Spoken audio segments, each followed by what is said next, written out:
Tonight, we follow the trail of an army that should have vanished, an order condemned by kings, cursed by popes, and burned before crowds. And yet, centuries later, their mark refuses to fade. The Knights Templar were not supposed to survive. Their name was blackened with heresy, their leaders silenced by fire, their treasures seized by men who thought power could be erased with parchment and ash. But what they left behind was not gold or relics. It was something far harder to kill. Their network stretched across Europe like veins of iron, their symbols carved into stone outlived decrees, their skills in war, money, and navigation slipped into new hands.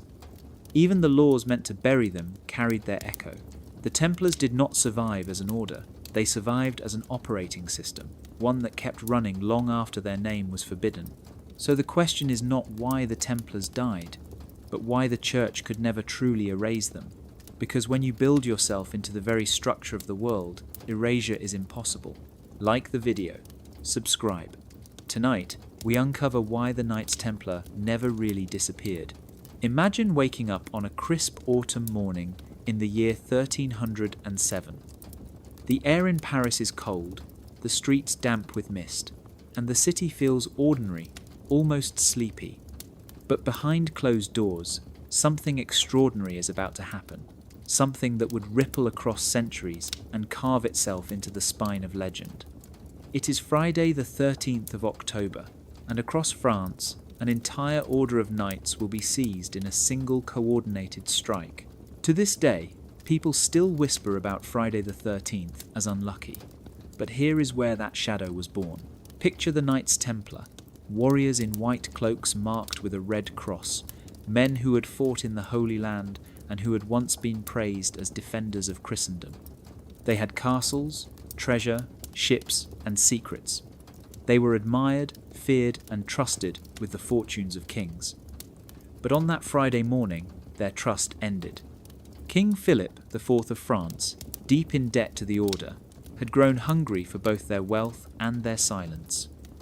With papal backing and royal orders, he unleashed a plan to erase them from existence. Messengers had been sent in advance to every corner of the realm, each sealed letter commanding sheriffs and soldiers to act at the same hour. The knights, unaware of the storm gathering around them, woke to pounding fists on their doors and swords at their throats. Some were dragged from beds, others from chapels, still wearing their mantles, confused at first, then horrified as accusations were shouted in the streets. Heresy, blasphemy, witchcraft. The words spread like poison. Neighbours watched with suspicion, and those once admired became suddenly cursed. Monks whispered, merchants gossiped, and the once unshakable reputation of the Templars cracked in a single morning. But what truly made this day unforgettable was not just the arrests. It was the swiftness, the silence before, and the shock after. Entire networks of power seemed to vanish in hours, yet the memory of what they had built refused to disappear. King Philip hoped the flames of the stake and the ink of papal decrees would be enough. He believed that burning bodies and erasing names from ledgers would dissolve the order into nothingness. But secrets do not burn so easily, and memory does not obey crowns or crosses. The Templars carried more than swords. They carried stories, rituals, and mysteries woven into the very fabric of Europe. Even as they were shackled and tortured, the legend of their treasures, their hidden knowledge, and their whispered alliances slipped through the cracks of official silence. That Friday became a fracture in history. It was meant to be an ending, but it felt more like a beginning of something darker, a story that refused to stay buried. For centuries afterward, travellers would pause at ruined commanderies, staring at crumbling walls and wondering what had been hidden there. Sailors swore the Templar fleet had escaped with riches untold. Pilgrims whispered that in caves and chapels, in scrolls and stone carvings, the order still spoke, if only you knew how to listen. So when we speak of Friday the 13th as cursed, it is not just superstition. It is memory, the echo of a day when knights who had become too powerful were hunted like criminals, and yet their shadow survived. The church and the crown tried to erase them, but October the 13th of 1307 still lingers like smoke after a fire. It whispers that some truths cannot be silenced, that some legacies cannot be chained, and that what was meant to die that day has lived ever since. The story of the Knights Templar does not begin with armies or treasure chests. It begins with only 9 men, 9 poor knights in the year 1119, who came together with an idea so simple that no one could have guessed it would reshape the world. Their mission was not conquest or glory. It was to guard the dangerous roads of the Holy Land, protecting pilgrims who travelled from Europe to Jerusalem after the First Crusade. These roads were haunted by bandits and raiders. Pilgrims were robbed, beaten, even killed. The 9 knights swore an oath to defend them, living in poverty, chastity, and obedience. They had no wealth, no castles, only their faith and their swords. Yet in their humility lay the seed of something unstoppable. The King of Jerusalem, Baldwin II, saw potential in these men. In a gesture that seemed small at the time, he granted them quarters on the Temple Mount. The Temple Mount was no ordinary place. It was sacred ground, where legends said the Temple of Solomon once stood. Imagine the weight of history pressing down on those stone foundations, whispers of prophets, kings, and mysteries buried deep beneath the surface. The 9 knights moved into those ancient ruins, and with their new home came a new name. They were no longer just poor knights. They became the poor fellow soldiers of Christ and of the Temple of Solomon, soon shortened to the Knights Templar. It was an accident of history, yet also something more. By being tied to the Temple Mount, their identity fused with an idea that was larger than any one battle. The temple was not just a building. It was a symbol of divine wisdom, of secrets hidden below, of God's authority on earth. By linking themselves to it, these knights became more than guards. They became custodians of mystery, guardians of a legacy older than Christendom itself. People began to notice them, 9 men living simply in a holy ruin, walking the roads like watchful shadows, escorting pilgrims to safety. Their poverty was their power.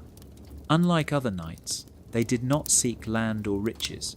They seemed incorruptible.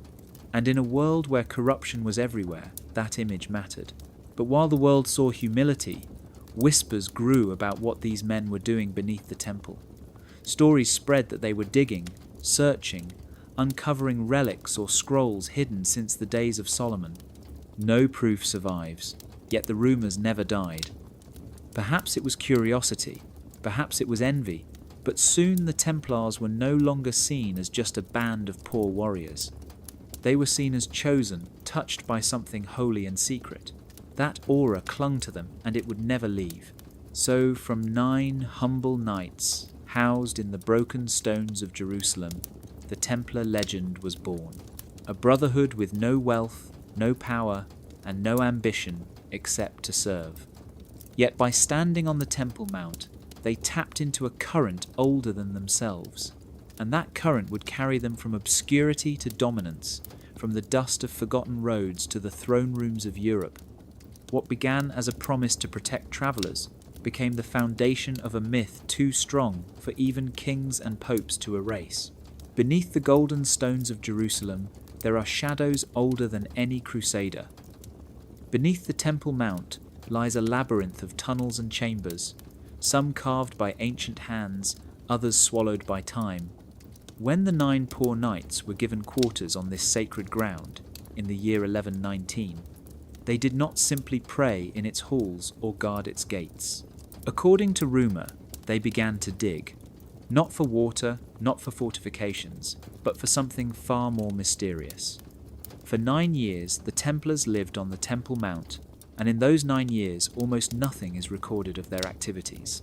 They fought no great battles. They gained no new lands. Their official duty was to protect pilgrims, yet their numbers were so small that this seems almost impossible.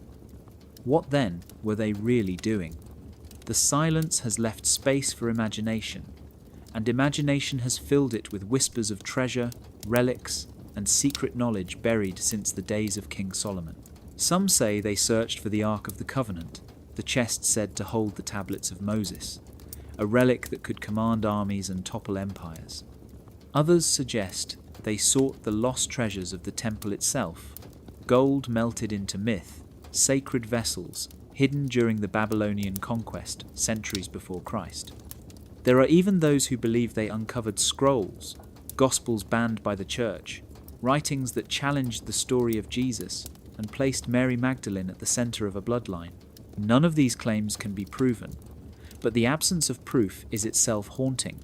For 9 years, the Templars vanished into obscurity, only to emerge suddenly with the backing of Bernard of Clairvaux, one of the most powerful voices in Christendom, who championed them as holy warriors beyond reproach. How could 9 poor knights rise so quickly unless they had found something extraordinary?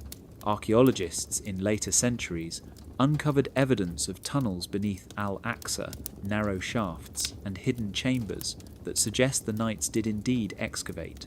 Whether they found anything or not remains the great unanswered question. But the legend of their digging has become inseparable from their story. To the faithful, it was a sign that God revealed to them secrets buried for the righteous. To their enemies, it was proof that they dabbled in forbidden knowledge, that they discovered truths too dangerous to share. When the trials came 2 centuries later, and the knights were accused of heresy, idol worship, and dark rituals, many pointed back to these early years as the origin. Whatever they unearthed, it could not be burned, it could not be silenced. It clung to the memory of the Templars, like dust clings to stone. So, the image of 9 knights with shovels and torches burrowing beneath the temple has survived every effort to erase them. It is not only a tale of rubble and ruins, it is the birth of a legend, a mystery so potent that even when the order was destroyed, the story of their hidden discoveries refused to die, and perhaps that is the real treasure.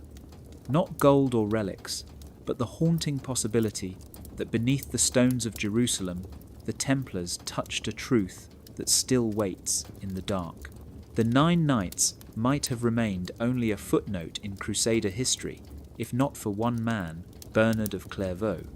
In the year 1129, the knights appeared at the Council of Troyes, a gathering of church leaders who were asked to decide whether this strange little brotherhood had a place in Christendom. They had no wealth, no lands, and no fame. But Bernard, a monk known across Europe for his fiery sermons and mystical vision, stood before the council and declared the knights were chosen by God. He called them soldiers of Christ, men who blended the steel of warriors with the purity of monks. His blessing changed everything. Overnight, the knights who had once lived in obscurity under the Temple Mount were seen as holy defenders worthy of respect and support. With Bernard's help, the Templars received their greatest weapon, not a sword or a shield, but a rule. The Latin rule of the Templars was a book of strict guidelines, setting out how they were to eat, pray, fight, and live. It banned luxury, demanded silence at meals, and punished greed and pride with severity. Each knight ate simple food, slept in plain clothing, and shared everything with his brothers. Horses and weapons belonged not to the man, but to the order. Even their hair and beards were regulated. There would be no vanity, no softness, no room for temptation. To join the Templars meant surrendering your individuality to a larger purpose. For many knights of Europe, who were used to wealth, castles, and comfort, this was shocking. But it gave the order something no enemy could easily break: unity. Silence was one of their strongest disciplines. At meals, no knight was allowed to speak. Communication was kept to signs, nods, or the reading of scripture. In their halls, quiet ruled like a second law. Out of this silence grew secrecy. Outsiders rarely knew what happened inside Templar houses. Rumours spread of hidden rituals, of strange prayers whispered in darkness, of secrets too sacred to share. Yet this secrecy was also survival. In a dangerous world, the less others knew, the safer the order remained. Their discipline became their armour. their silence became their shield. The rule was harsh, but it worked like an operating system, controlling every aspect of life so that each knight moved in perfect rhythm with the rest. They were like a single body made of many men, obedient, focused, unstoppable. This made them different from every other knightly order. They did not serve a king or a noble lord. They served an idea, and that idea was bigger than any crown. Their humility gave them power, their silence gave them mystery, and their discipline gave them strength. In time, this discipline would help them build castles across continents, command fleets, and manage wealth that rivaled kings.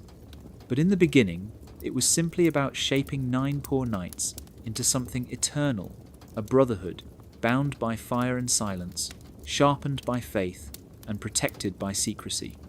And that was why, even when kings turned on them and popes condemned them, the Templars could not be erased. Their rule had already written them into legend. It began with a promise to guide pilgrims safely along dusty roads, but within a few decades the Templars were no longer a handful of escorts with patched cloaks. They had become a force that stretched across Europe and the Holy Land, a brotherhood with farms, fleets, castles, and commanderies in nearly every kingdom. The transformation from humble guardians into an empire was not sudden, it was steady, almost invisible, like water carving stone, until the shape of the world was different, and no one could remember when it began. By the mid-12th century, pilgrims travelling to Jerusalem no longer saw 9 poor knights, but companies of mounted warriors in white mantles marked with crimson crosses. The roads once swarming with bandits became safer under their watch, and the name Templar began to mean protection you could trust. Kings noticed, nobles noticed, and soon donations poured in. A knight with no heir might leave land to the Templars in exchange for prayers for his soul. Merchants donated money for safe passage. Monarchs offered entire estates as thanks for loyal service. Piece by piece, field by field, the Templars gathered wealth not for themselves but for the order, and their holdings grew like roots beneath the soil of Europe. Commanderies sprang up in France, England, Spain, and beyond. These were not just houses, but miniature fortresses, farms, and training centres. They bred horses, harvested crops, and stored weapons. Each commandery fed into the next, creating a network that stretched farther than any king's authority. A man could travel from Portugal to the Holy Land, stopping at Templar houses along the way, never without food, safety, or a roof above his head. What began as a service for pilgrims became an infrastructure that tied nations together, and with land came power. The Templars began building castles in the east, mighty strongholds like Crac des Chevaliers, whose walls still rise against the Syrian sky today. These were more than fortresses. They were symbols of permanence, statements carved in stone that the order was not a passing chapter, but a cornerstone of Christendom itself. Their reach extended to the seas as well. The Templars built fleets, controlling harbours and shipping lanes. Their ships carried goods, soldiers, and messages across the Mediterranean. The same knights who once guarded pilgrims on foot now guarded trade routes that stretched from London to Acre. They became not just protectors but managers of wealth, transporters of grain, guardians of secrets whispered across oceans. Their empire did not shout. It grew quietly through discipline, through networks, through a rule that bound every man to something greater than himself. Kings and popes who once looked down on them as beggars now looked up to them as partners and sometimes rivals. By the 13th century, the Templars were no longer only soldiers. They were farmers, builders, bankers, and sailors, each role feeding into the larger machine of the order. What had begun as the escort of pilgrims had become a system that touched nearly every part of medieval life. And this system, built with patience and silence, would one day prove impossible to erase. Imagine travelling in the 12th century with gold hidden beneath your clothes. Every step on the road is a risk.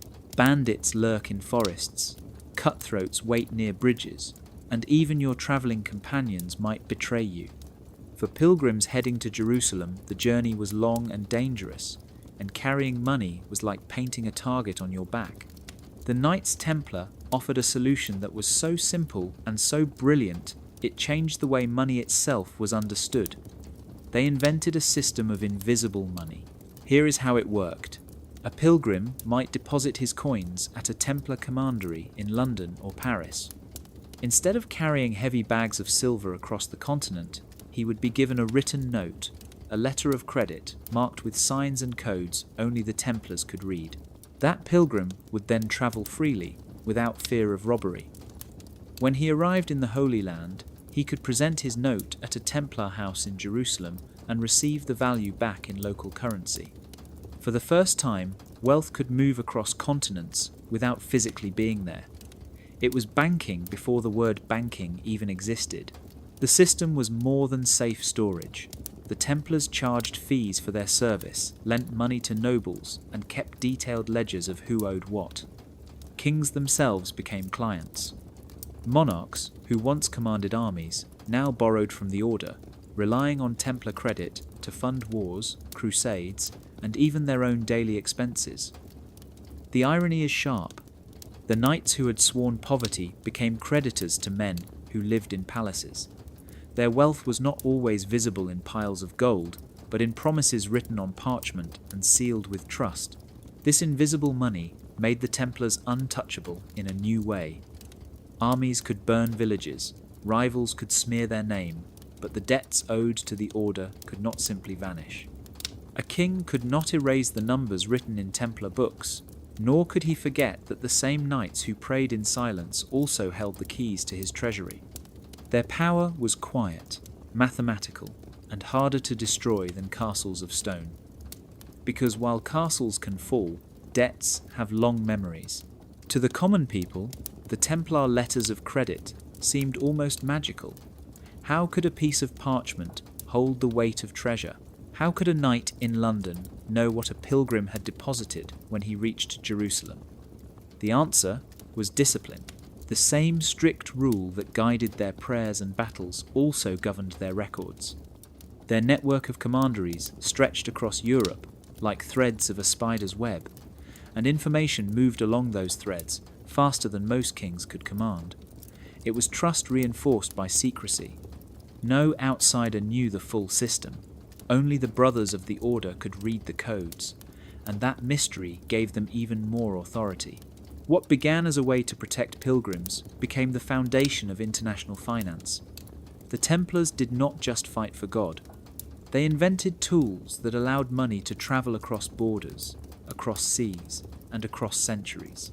Even when their enemies tried to erase them, their invention lived on.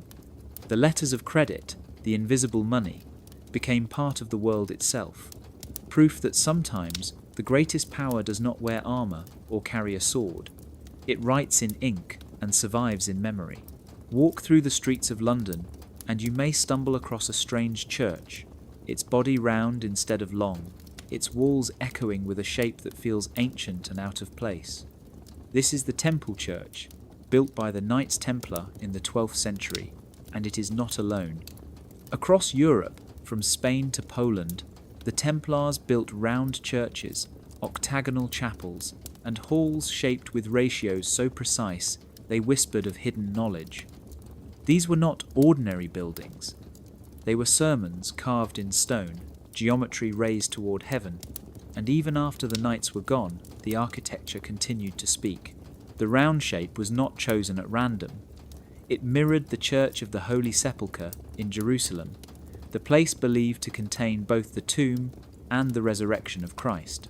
By copying that sacred form, the Templars carried a piece of Jerusalem back to Europe.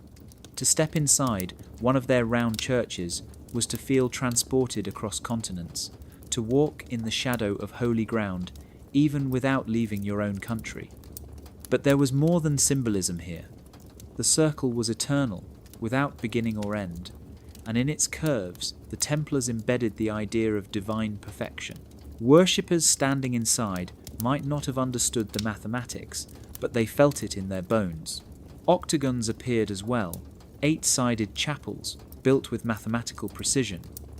8 was the number of rebirth, the day beyond the seven of creation, the step into eternity. The Templars made architecture into a code, embedding belief into proportion. Their masons laid stones with ratios drawn from scripture, from ancient texts, perhaps even from secrets whispered beneath the Temple Mount. These buildings became more than places of worship. They were teaching tools, structures that preached without words, walls that carried doctrine long after the mouths of knights were silenced, and castles too bore their mark. Commanderies rose in strategic points, their towers aligned with stars, their gates angled not just for defence but for mystery. Strongholds like Tomar in Portugal or La Couve-Touareg in France stand as puzzles in stone, hinting at a knowledge that stretched beyond ordinary military needs. Walk their halls, and you sense more than strength. You sense intention, the quiet hand of builders who believed every arch and every spiral carried meaning. When the Templars were dissolved in the 14th century, their churches were handed over to other orders, their castles absorbed by kings. Yet the architecture could not be erased. Stones remember. Even stripped of their banners and emptied of their knights, the buildings stood as silent witnesses.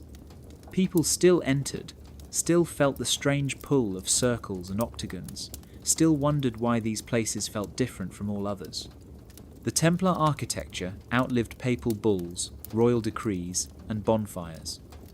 It remained a language no fire could destroy, a script of power written in geometry. So, when you walk through an old European city and see a round church rising like a wheel of stone, know that you are seeing more than history. You are seeing a message that survived its messengers, a reminder that the Templars built not only with swords and ink, but with proportion, with silence, and with stone that continues to teach long after their enemies believed they were gone. Picture a knight thundering across a battlefield, sunlight flashing on steel, dust rising beneath hooves. What marks him out from the chaos is not his sword or his face, but a cloak white as bone, with a single crimson cross burning at its centre. The Knights Templar knew the power of an image long before marketing or branding had a name. Their white mantles were a vow of purity, a declaration that they had stripped away pride and vanity. But it was the red cross that made them unforgettable. Simple, stark, and impossible to ignore, it turned every knight into a living banner. The mantle itself was granted by the Pope in the year 1146. Pope Eugenius III authorized the Templars to wear white cloaks, symbolizing holiness and the spotless lives they claimed to live. But soon after came the Red Cross, stitched to their robes and shields. It was not chosen for beauty, it was chosen for meaning. The colour red represented martyrdom, the blood of Christ, and the willingness of the Templars to die in battle without fear. Each knight who wore it carried not just a mark of identity, but a reminder that his life was already given, his blood already promised. On the field, this image was terrifying. Enemies saw not individuals, but an army of identical warriors, faceless and relentless, moving like one body under one symbol. Outside of war, the mantle carried a different weight. Pilgrims walking the roads of the Holy Land would see the cross from far away and feel a rush of safety. Merchants recognized it as a sign of trustworthy guardians. Kings and nobles recognized it as a brand stronger than any coat of arms. It was an idea made visible, and once it spread, it could not be erased. Even when the order fell, the image of the Red Cross on white lived on in memory, in manuscripts, in carvings, and in the imagination of Europe. It was branding before branding existed. The Templars did not need to explain who they were. Their symbol did the work for them. It was simple enough to scratch into the dust with a fingertip, powerful enough to inspire loyalty or fear at a glance. The mantle unified men who spoke different languages, came from different countries, and lived in different lands. Wherever they travelled, from the ports of England to the deserts of Syria, the cloak made them instantly recognisable. Even after the flames of persecution tried to burn them from history, the Red Cross remained. It slipped into heraldry, into flags, into the stories of later crusaders. It found its way into art, into architecture, even into the imagination of secret societies centuries later. The white mantle and crimson cross became more than clothing. They became a symbol too deeply etched into memory to ever be washed away. And perhaps that was the Templars' greatest triumph. They built an image so sharp, so simple, that no decree, no king, and no fire could truly destroy it. In the glittering halls of France, velvet cloaks and jewelled crowns hid a hunger sharper than any blade. King Philip IV, remembered by some as Philip the Fair, was no fair ruler to the Knights Templar. His court was elegant, his face handsome, but beneath the silken gold lay a man drowning in debt.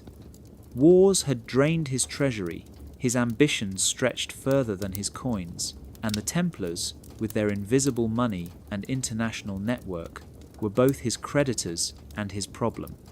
To owe them was to bow to them, and Philip could not endure the humiliation of dependence. He wore the mask of piety, but his true weapon was calculation. The papacy at this time was not a holy beacon above politics. It was a chessboard where bishops and cardinals moved like pieces, and the Pope himself often played more like a king than a shepherd. Clement V, the Pope who sat in Avignon under the watchful eye of France, found himself caught between loyalty to the Church and obedience to Philip.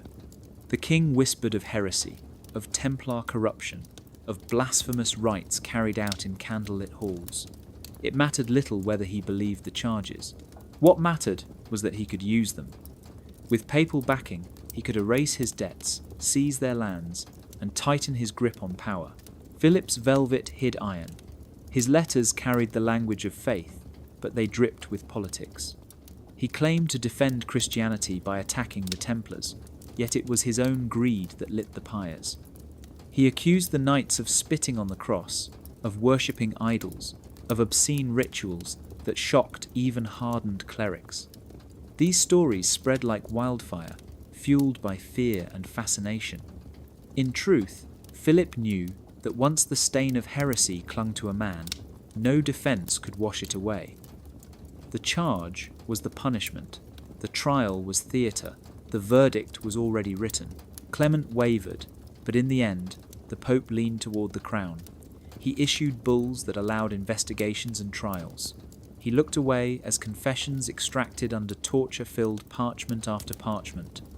He moved the pieces on the chessboard carefully, trying not to appear Philip's puppet while still giving him what he wanted. It was a game of survival for both king and pope. The Church feared losing control of the Templars, whose loyalty was to their order, not to Rome. Philip feared losing his throne to debt and dishonour. Together, their interests aligned. Together, they became the velvet-wrapped enemies who destroyed the order.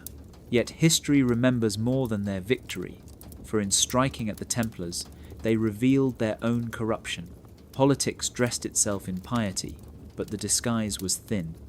The velvet cloaks and jewelled crowns could not hide the greed and fear that drove their actions.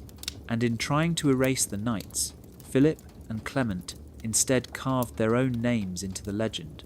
They became the villains in a story that would never stop being told, proof that power wrapped in silk is still power soaked in blood. The sun had not yet risen on Friday the 13th of October, in the year 1307, when the Kingdom of France turned into a trap.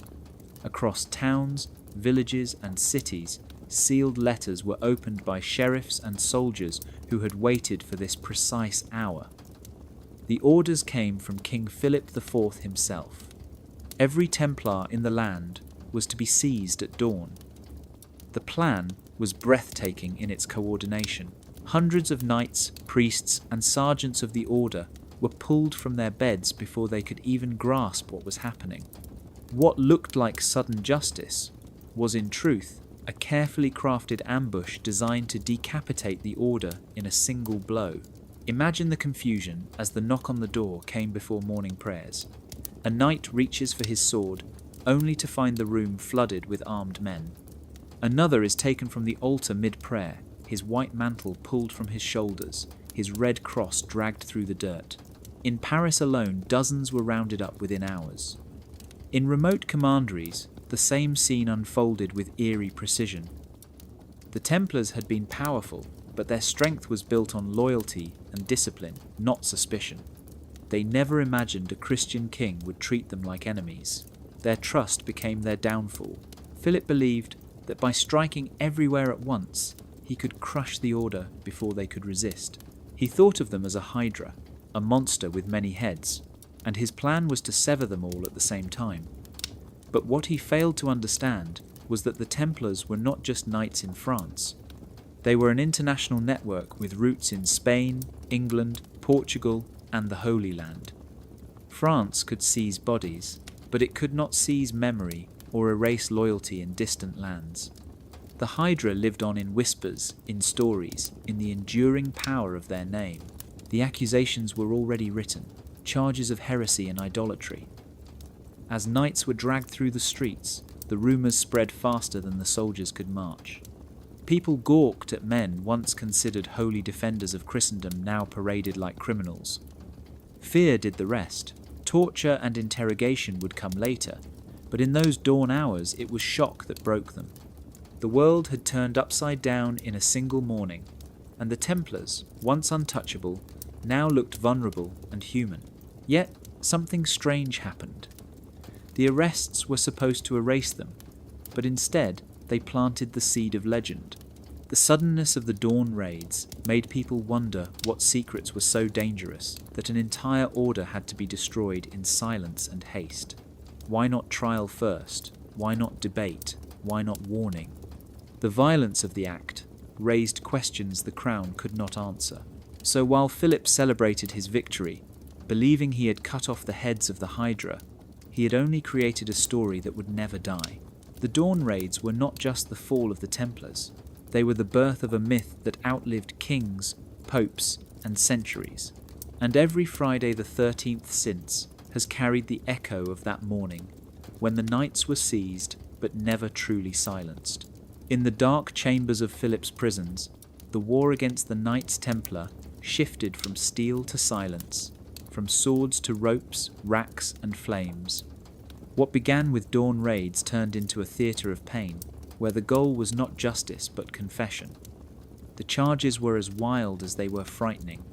The knights were accused of spitting on the cross, of denying Christ, of worshipping a mysterious idol called Baphomet.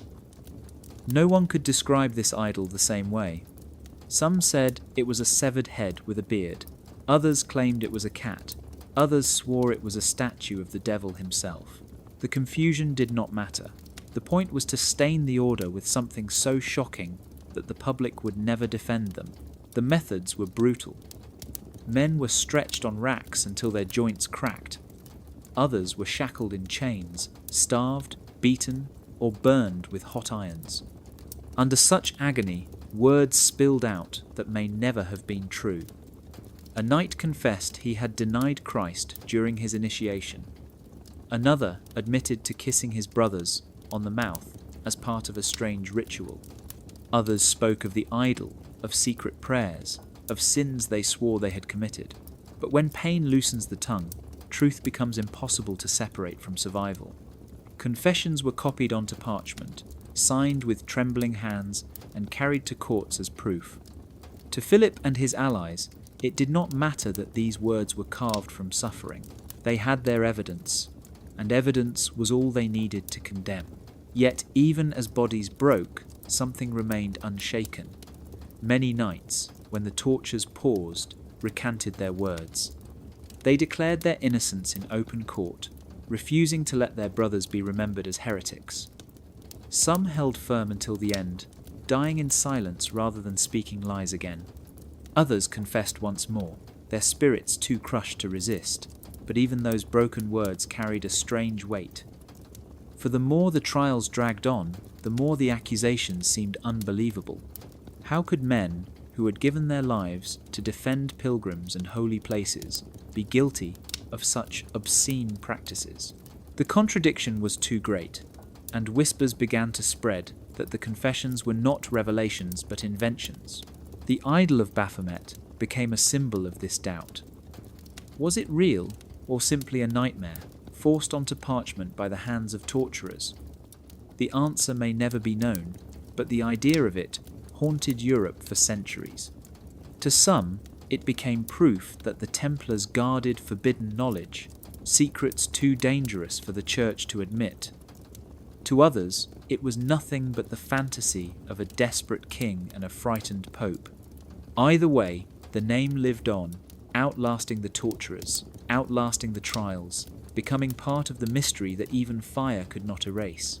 The broken bodies of the Templars gave Philip his victory, but they also gave history a wound that would not heal. Pain can make men speak, but it cannot make people forget. The words spoken in those dungeons became legend, and the image of the knights tied to Baphomet, whether truth or lie, turned into another thread in a story that no king could control. In trying to destroy the Templars, their enemies made them eternal, hidden away in the quiet of a fortress in Chinon, far from the eyes of the crowds and the fires of public trials. The fate of the Knights Templar took an unexpected turn. Here, in the year 1307, a handful of papal representatives met with the leaders of the order. They were not there to watch torture or to shout accusations. They were there to listen. The Grand Master, Jacques de Molay, and other high officials of the Templars confessed their faults but denied the darkest charges. They admitted to minor sins, the kind of failings any monk or priest might stumble into, but they swore that the heresies painted across parchment in Paris were false. And in the stillness of Chinon, something remarkable happened. Pope Clement V, through his envoys, granted them absolution. This moment was captured in a single parchment, sealed and stored away, almost as if it were meant to be forgotten. It declared that the Pope had listened, had considered, and had chosen forgiveness. It meant that, at the very highest level of the Church, the Templars had not been condemned as heretics. They had been acknowledged as brothers in Christ, flawed but not damned. And yet this truth was never shouted from pulpits. It was never read aloud to the crowds who jeered as Templars were marched through the streets. The Chinon absolution remained hidden, like a whisper buried beneath the roar of royal propaganda. For centuries, no one knew it existed. The world only saw the public shame. They saw knights in chains, confessions pulled from broken bodies, flames consuming men who had once ridden as holy warriors. The Church appeared to stand beside Philip IV, backing his claims of heresy and idol worship. But beneath the surface, in secret ink and sealed wax, Clement had admitted something else. He had seen through the lies, or at least had doubted them enough to leave a record of mercy. That hidden mercy would outlive both king and pope. The Chinon parchment was rediscovered only in modern times, centuries after the last Templar had turned to ash. When it was unveiled, it shook the way historians saw the trial. Suddenly, the story was no longer only about guilt and punishment. It was also about secrecy, about a pope who outwardly condemned but inwardly forgave. Perhaps Clement feared Philip's power. Perhaps he feared what might happen if he openly defended the order. But by writing that absolution, he ensured that the Templars' reputation would never be entirely erased. He left behind a seed of doubt, a piece of truth waiting to surface. And this is why the Chinon quiet matters. Because public shame is loud but temporary. Secret forgiveness is silent but enduring. The flames that consumed Jacques de Molay in Paris in the year 1314 drew crowds and cheers, but the parchment at Chinon outlasted them all. It sits as proof that even when kings and popes tried to bury the Templars beneath lies, someone within the very heart of the Church could not bring himself to erase them completely. In silence, in secrecy, forgiveness waited, and in time it spoke louder than the fire. In the year 1312, the end of the Knights Templar was written not with swords or flames, but with ink. Pope Clement V issued a papal bull called Vox in Excelso, a document that formally dissolved the Order of the Temple. With those words, centuries of power and influence seemed to vanish into parchment. The decree spoke of scandal, of suspicion, of accusations too heavy for the order to bear, it did not declare the knights guilty in clear terms. Instead, it used the language of caution, saying the order was too stained by rumour and confession to continue. It was politics wrapped in piety, a decision less about truth and more about survival. The Pope had been pushed by Philip IV, whose debts to the Templars still weighed like chains. Dissolving the order was not about justice. It was about erasing a creditor, silencing a rival, and rewriting a story in which the crown and the church appeared united. Yet even as the bull spread through Europe, carried by messengers and copied by scribes, the words could only travel so far. Vox in excelso could close monasteries, seize lands, and scatter brothers, but it could not erase memory.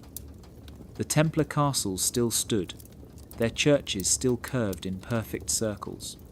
Their symbols were carved into stone and stitched into banners that no decree could unmake. People who had once trusted the knights to protect them, to guide their journeys, and to guard their wealth, still remembered that loyalty. The ink on parchment could not touch what lived in stone and blood. In France, the suppression was violent. Knights were imprisoned, tortured, and burned. Lands were confiscated and handed over to the crown or to the rival Hospitallers. But in other kingdoms, the story was quieter. In Portugal, the order was reborn under a new name, the Order of Christ. In Spain, they were absorbed into other military orders. In England, many Templars simply retired or slipped into other religious houses.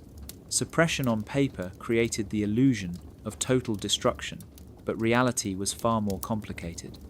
The Hydra that Philip and Clement tried to kill had grown too many heads. What makes Vox in Excelso remarkable is not its power, but its limits. It shows how fragile even the mightiest decree can be when it tries to control something woven too deeply into society. The Templars had become more than an order. They were roads, farms, ships, and codes of trust. They were a network that stretched across continents, connecting kings, merchants, and pilgrims. Erasing the name did not erase the structure. It only forced it to adapt, to bend without breaking, to vanish from sight while leaving its shadow behind.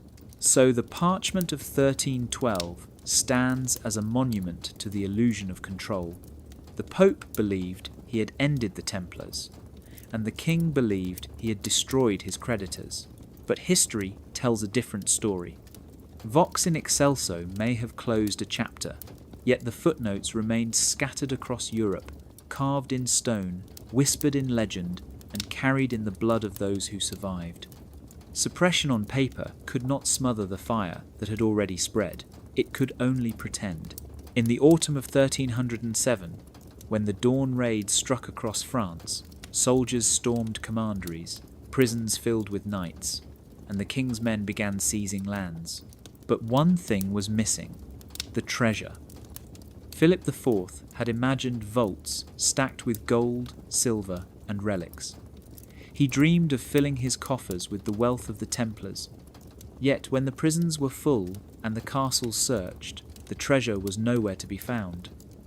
What had vanished was not only the gold, but the ships of La Rochelle. This bustling port on the Atlantic coast had long been a centre of Templar trade. Records showed fleets coming and going, galleys built strong enough to cross seas, merchant ships carrying grain, wool, and arms. But on that October morning, the harbour stood empty. Witnesses later swore that a fleet of Templar ships had set sail days before the arrests, their holds packed and their destination unknown. What happened to those ships has haunted history like a ghost story written on water.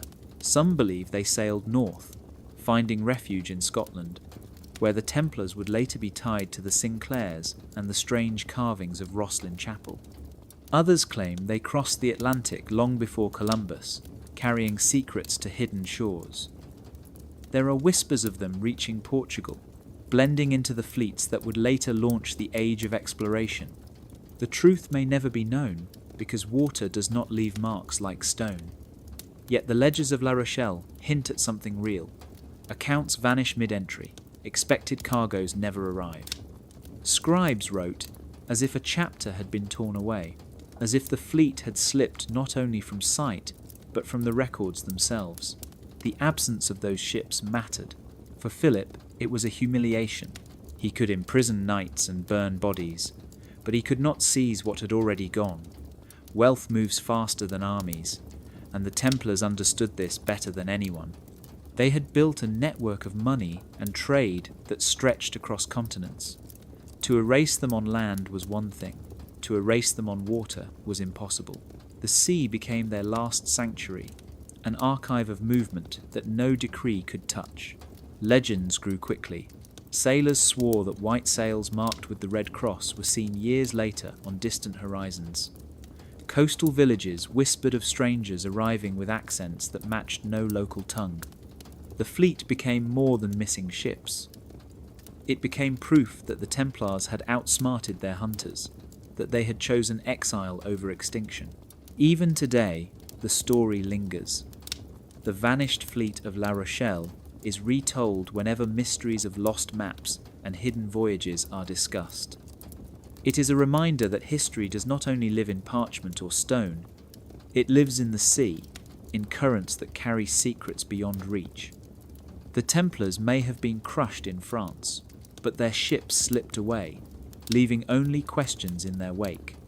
And sometimes questions are stronger than answers, because they refuse to sink. When the Templars were dissolved on paper in the year 1312, their lands and wealth were meant to be handed over to rival orders or swallowed by the crown. In France this worked well enough for King Philip, who had already filled his prisons and lit his pyres, but in Portugal the story took a different turn. There the king, Denis of Portugal, refused to let the order's legacy vanish. He understood the value of their land, their fleets, and their knowledge. He also understood that papal decrees could be bent if one knew how to move with the grain of law instead of against it. So instead of erasing the Templars, he translated them.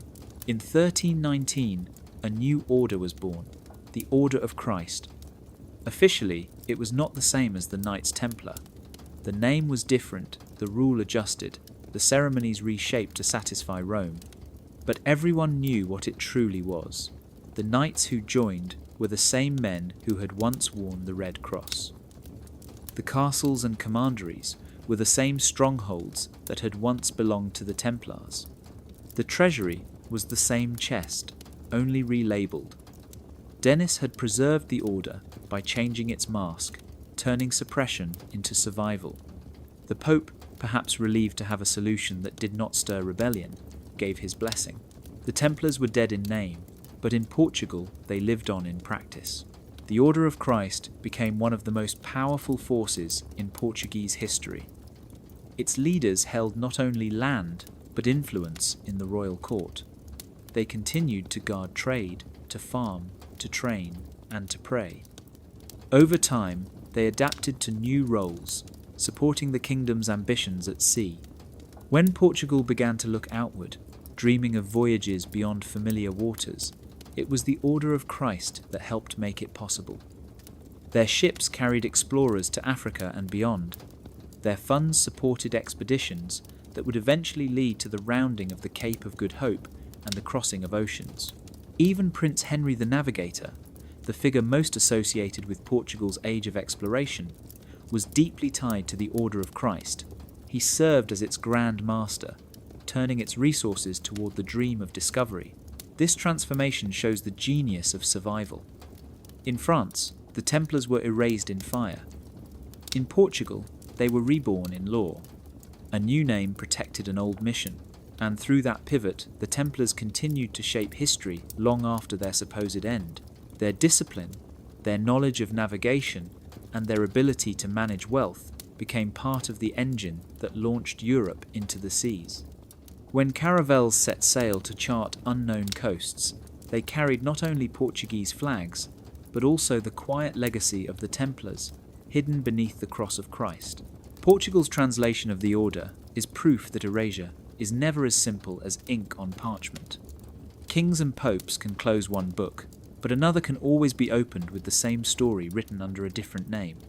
And in this case, that story carried forward into the horizon into a new world, into history itself.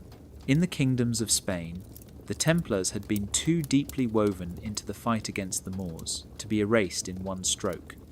When Pope Clement dissolved the order in the year 1312, their castles still guarded frontiers, their farms still fed soldiers, and their knights still held swords stained with centuries of battle.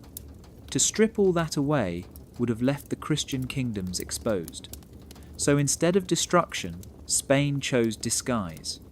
The Crown of Aragon created a new vessel for the old wine, a new order to hold the same knights, the same lands, and the same mission. It was called Montesa. King James II of Aragon knew he could not defy the Pope openly, but he also knew the value of Templar fortresses that lined his borders. So he proposed a compromise. He asked for permission to create a new order to absorb the Templar estates. Rome agreed, perhaps glad to avoid chaos, and in 1317 the Order of Montesa was founded. It wore a different name and claimed a different structure, but its bones were familiar. Many former Templars joined, sliding quietly from one rule to another, continuing their fight under a new banner. Montesa's headquarters rose in Valencia, but its spirit carried the memory of the temple. Montesa was not alone. In Castile, the Order of Calatrava, already a powerful military brotherhood, absorbed some of the old Templar houses. In theory, these were transfers of property, nothing more. In practice, they became conduits for continuity. The knights who had trained under the Templar rule carried their habits with them. They brought silence at meals, discipline in battle, and an unyielding loyalty to brotherhood. Though the name Templar was forbidden, the rhythm of Templar life did not vanish. It pulsed beneath the surface, cloaked in new words, visible only to those who knew what to look for. For the common people, little seemed to change. The same castles flew different banners, but the men inside were often the same. Pilgrims and farmers still found protection. Merchants still entrusted goods to men who rode with familiar discipline. The world adjusted to the new names, but memory clung to the old one. The idea of the Templars lingered like a ghost, walking the halls of Montesa and Calatrava, refusing to be banished. This quiet continuity is what made Spain different from France. Philip IV had tried to erase the Templars with fire and confession. In Aragon and Castile, the rulers chose a subtler path. They complied with papal orders on the surface, while preserving the heart of the order beneath. It was compliance in form, but defiance in spirit, a strategy that let the knights survive without attracting the wrath of Rome. So, when we look at Montesa and Calatrava today, we see more than just medieval orders. We see shadows of the Templars, reshaped but not destroyed. We see how names can be masks, how continuity can survive behind compliance. And we see how, in the mountains of Spain, the fire meant to burn the temple instead lit another torch, passed quietly from one hand to another, still glowing in the dark. In the chaos that followed the destruction of the Templars in France, stories began to drift northward, carried on ships and whispered in taverns. They told of knights who had escaped Philip's prisons, who had slipped past the flames and torture chambers, and who had sailed into exile. Many of these stories pointed to Scotland, a land already living in defiance of papal authority. At the time, Scotland was under excommunication for resisting English control, which meant papal decrees carried little weight there. It was a land where outcasts could find shelter, and according to legend, some of those outcasts wore the white mantle with the red cross. The figure most often tied to these tales was Henry Sinclair, a powerful baron with estates in the north. Sinclair was said to have offered sanctuary to fleeing Templars, giving them land, protection, and the freedom to rebuild their brotherhood in secret. His family's name would later become inseparable from the Templar legend, especially when whispers of hidden voyages and secret knowledge began to cluster around them. The Sinclairs were ambitious and wealthy, and if they truly welcomed Templar exiles, their estates would have become not just a refuge, but a seedbed for something larger. Battles gave weight to the rumours. Some accounts claim that at the Battle of Bannockburn in the year 1314, where Robert the Bruce's army defeated the English, mysterious mounted warriors appeared on the field. They fought with such skill and ferocity that their charge turned the tide. Chroniclers never named them, but centuries later, storytellers insisted they were Templars, fighting in exile for a king who, like them, stood outside the favour of Rome. Whether fact or invention, the story fused with memory, and Scotland became forever tied to the idea of Templar survival. Out of this soil of rumour grew one of the most haunting monuments of medieval Europe, Rosslyn Chapel. Built in the 15th century by William Sinclair, it became a masterpiece of stone carved with symbols that seemed to speak a hidden language. Angels play bagpipes, vines twist into impossible knots, and pillars rise that some say mirror the architecture of Solomon's Temple itself. To believers, Rosslyn is proof that the Templars not only survived in Scotland, but preserved their secrets in stone. To skeptics, it is the work of a wealthy noble inspired by Gothic art and personal imagination. Either way, the chapel has become inseparable from the Templar myth, a shrine where whispers of survival echo through every carved arch. The Scottish refuge may never be proven, but its persistence is telling. Legends do not cling to places without reason. In Scotland, a land of battles, barons, and stubborn independence, the Templars found the perfect stage for their afterlife. Sanctuary became rumour, rumour became story, and story became chapel. And whether the knights truly rode at Bannockburn or carved secrets into Rosslyn's stone, the world will always wonder if the Hydra of the temple found one of its heads safe among the Scottish hills. Rosslyn Chapel rises out of the green hills of Midlothian, like a riddle carved in stone. Built in the 15th century by William Sinclair, it is smaller than a cathedral, yet carries more mystery than most of Europe's grandest churches. To step inside is to walk into a codebook where every pillar, arch, and carving seems to whisper secrets. For centuries, people have believed that Rosslyn is not just a chapel, but a cipher, a message in stone that refuses to confess its meaning. Look up at the ceiling and you see patterns that twist into stars, flowers, and crosses. Some of them are familiar, others feel alien, as if borrowed from traditions far outside medieval Scotland. The apprentice pillar stands at the heart of the chapel, wrapped in vines that spiral upward like the tree of life.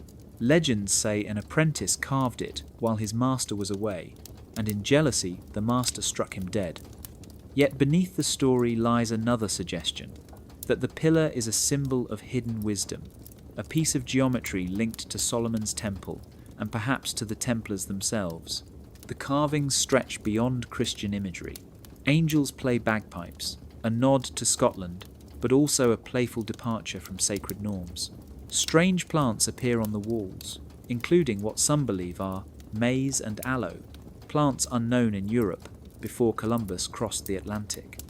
If this interpretation is true, it suggests that knowledge of the New World reached Rosslyn decades earlier, possibly carried by voyagers tied to the Sinclair family. And if the Sinclairs were guardians of Templar secrets, then perhaps those secrets included maps, routes, and wisdom carried across oceans. The geometry of Rosslyn adds another layer. The layout of the chapel is not random. Ratios and alignments seem to echo patterns found in sacred architecture stretching back to Jerusalem.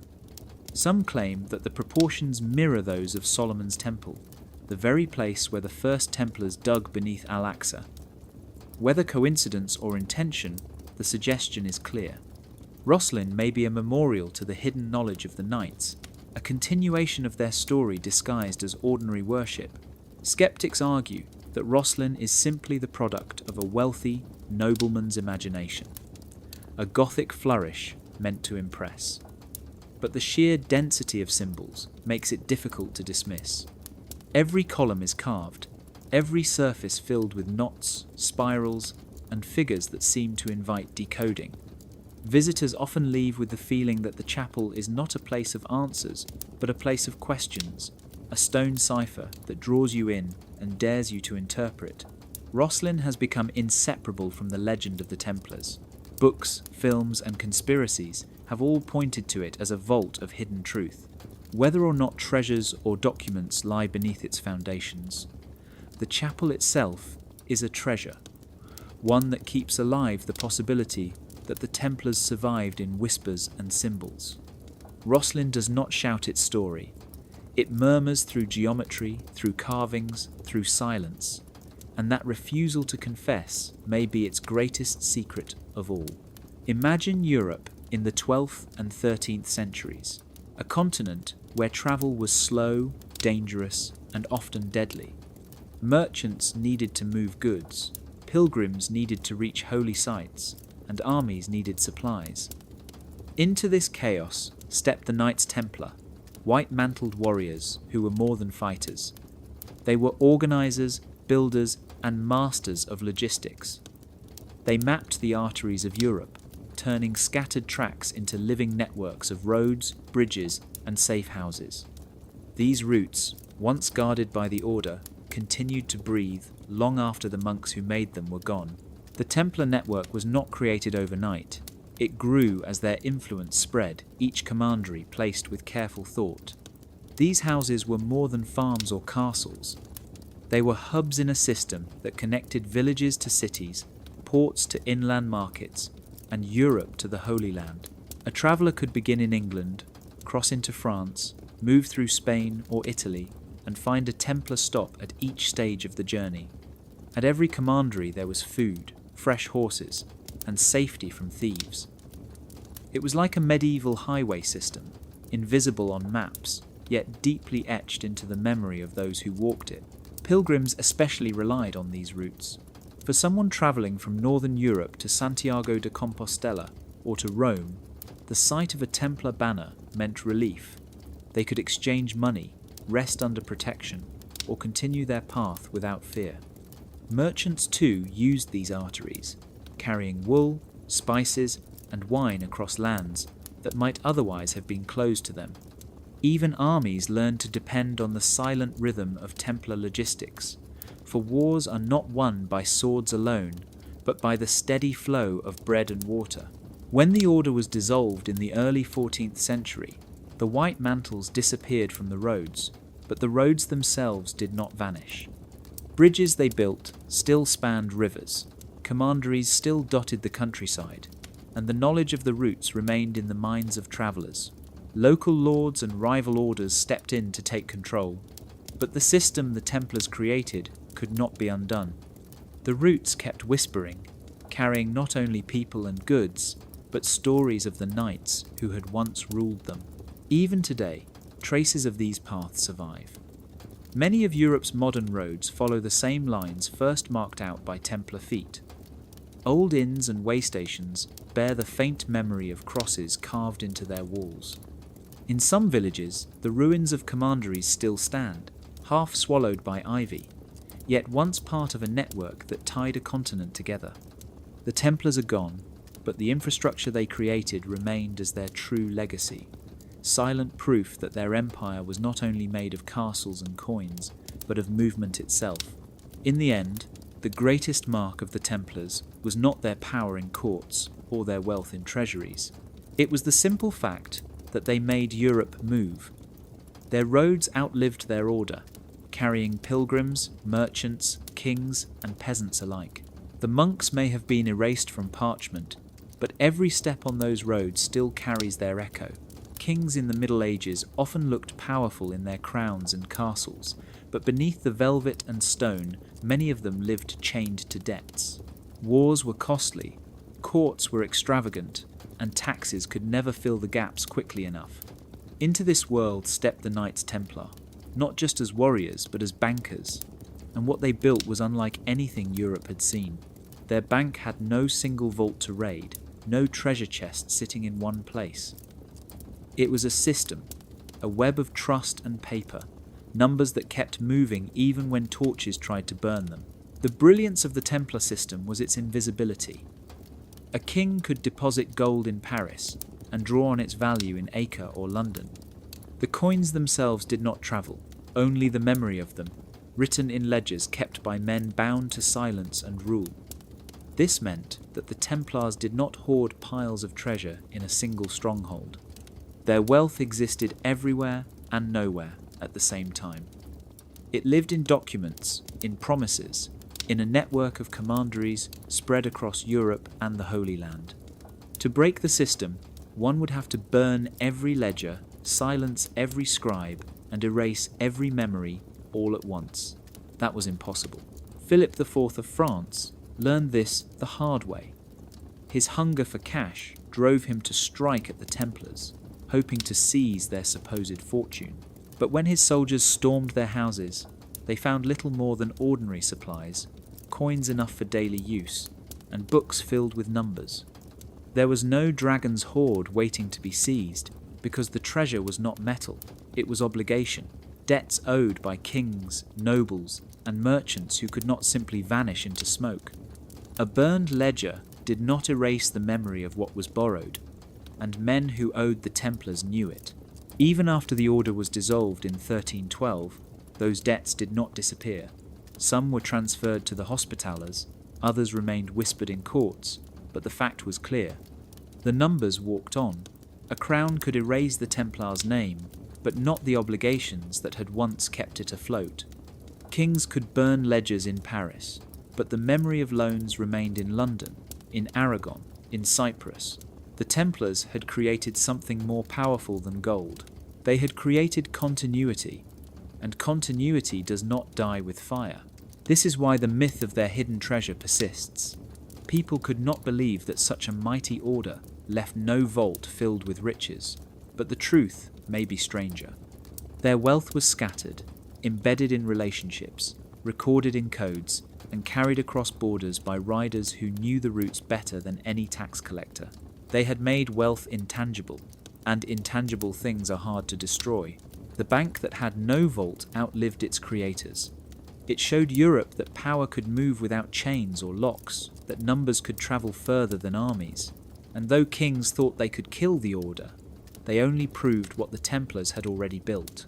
Numbers walk longer than torches burn, and obligations are harder to bury than men. When Pope Clement V dissolved the Templars in the year 1312, he faced the question of what to do with their sprawling empire of lands, castles, and farms. The solution written into the papal decree was simple on paper. The properties of the temple were to be handed over to their rivals and sometime allies, the Knights Hospitaller. Known for their hospitals and their role in protecting pilgrims, the Hospitallers were trusted as a less controversial order. They were seen as caretakers rather than bankers, as healers rather than warriors cloaked in mystery. By shifting the Templar assets to them, the Church hoped to erase the stain of scandal while keeping the structures of power intact. But what moved with the castles and estates was not just land. Fragments of the Templar way of life drifted with them, leaving shadows that refused to fade. Across Europe, Hospitaller commanders suddenly found themselves in charge of fortresses built by Templars. These were not ordinary strongholds. They were designed with layers of secrecy, with tunnels, round chapels, and defensive tricks that spoke of an order obsessed with both survival and symbolism. Taking possession meant inheriting not just the walls, but the mysteries within them. In many cases, the Hospitallers did not fully understand what they had received. Documents, codes, and practices that had shaped Templar administration were left behind. Some were absorbed, others ignored, but the effect was the same. The Templar curriculum, their silent lessons in discipline and logistics, seeped into Hospitaller life. The transfer of property was far from smooth. In France, where Philip IV had been eager to claim Templar wealth for himself, many estates were swallowed by the crown before the Hospitallers could take control. In England and Aragon, local nobles resisted, refusing to hand over lands they had eyed for themselves. Legal battles dragged on for years, sometimes decades, and in the meantime, the Hospitallers inherited not just wealth, but disputes, debts, and enemies. To be given the Templar legacy was to inherit their problems. Yet in the long run, it also meant inheriting fragments of their strength, Hospitaller commanderies began to reflect Templar habits. Their financial records grew more complex, their routes of supply more efficient, their architecture more layered. It is difficult to say whether this was imitation or simply the natural result of occupying former Templar properties. But the continuity is undeniable. The men in black cloaks with white crosses began to look more and more like the men who had worn white cloaks with red crosses, as if the two orders had blended in spite of their rivalry. The Church may have believed it was burying one brotherhood and strengthening another, but what it really did was create overlap. The Hospitallers never fully replaced the Templars, yet they could not escape their influence. The ghosts of the temple lingered in their castles, their ledgers, and their daily routines. Hospitals without masters carried lessons from warriors without names, and in this transfer, fragments of the Templar curriculum endured, proving once again that erasure on parchment cannot silence what is already etched into stone and memory. When the Templars were scattered in the early 14th century, their castles taken and their brothers imprisoned, not every knight went to the pyre or the dungeon. Many simply melted into the fabric of Europe, and with them went skills honed over 2 centuries. These men had been more than warriors. They were builders, shipmasters, accountants, and logisticians. Once their white mantles were stripped away, those talents did not vanish. They slipped quietly into guilds, fraternities, and coastal networks, leaving behind echoes that still whisper in the structures of trade and craft. Medieval guilds were brotherhoods of artisans and labourers, sworn to secrecy about their crafts and bound by oaths of loyalty. Masons, carpenters, and metalworkers already had traditions of coded language and ritual. When former Templars entered their ranks, they brought with them an extra layer of discipline and mystery. A Mason's lodge might suddenly echo with symbols that hinted at Templar geometry, round arches, and precise ratios taught not as church art but as sacred design. Over time, it became impossible to tell where Templar practice ended and guild custom began. What survived was not the name of the temple but the rhythm of its knowledge, disguised in stonework and ritual. On the coasts, the same migration unfolded. The Templars had maintained fleets at La Rochelle and other ports, employing skilled pilots and navigators. When the order dissolved, those sailors did not vanish into poverty. Many were absorbed into coastal fraternities, guiding merchants and kings across dangerous waters. Their charts and methods carried forward, influencing the early voyages of Portugal and Spain. The art of reading stars, winds, and currents moved with them, no longer under the seal of the temple, but alive in the practice of pilots who claimed no allegiance beyond their craft. In some places, even military confraternities took in Templar habits. Local militias and lay brotherhoods that defended towns and churches began to show signs of Templar influence. The way they trained, the way they guarded roads, the way they organized command seemed to echo the lost order. Perhaps it was imitation, or perhaps it was the result of men who had once worn the Red Cross, quietly teaching their methods to new generations. What began as survival became tradition, and tradition blurred into legend. This is how the Templars became ghosts in the guilds. Their skills lived on not in official decrees or papal bulls, but in the hands of masons shaping stone, in the voices of sailors reading the sea, in the drills of confraternities defending their towns. Kings and popes had tried to erase the order by breaking its seals, by destroying its name and scattering its men. But skills are harder to silence than symbols. They migrate, they adapt, they hide in plain sight. So, when you see the precision of a Gothic arch, the secrecy of a mason's ritual, or the daring of a medieval navigator, you may be looking at fragments of the temple disguised in new clothing. The guilds did not call them Templars, but the echoes of their knowledge remained, whispering in every stone and every tide.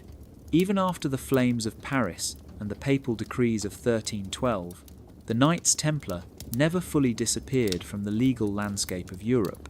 Their name may have been stricken from banners and their brothers driven into exile, but parchment has a strange way of outlasting fire. In archives across kingdoms, charters, exemptions, and court records continued to carry the imprint of the order long after its supposed extinction.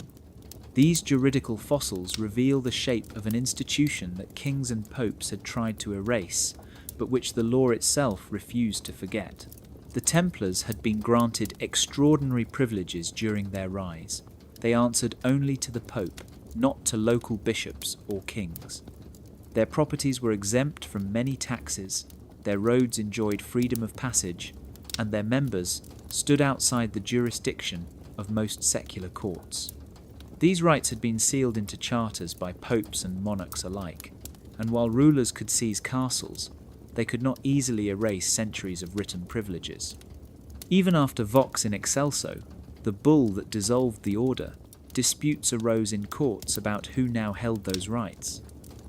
Did they pass to the Hospitallers, to local lords, or to the crown? Judges and notaries wrestled with these questions, and in doing so they kept the Templar name alive in their records.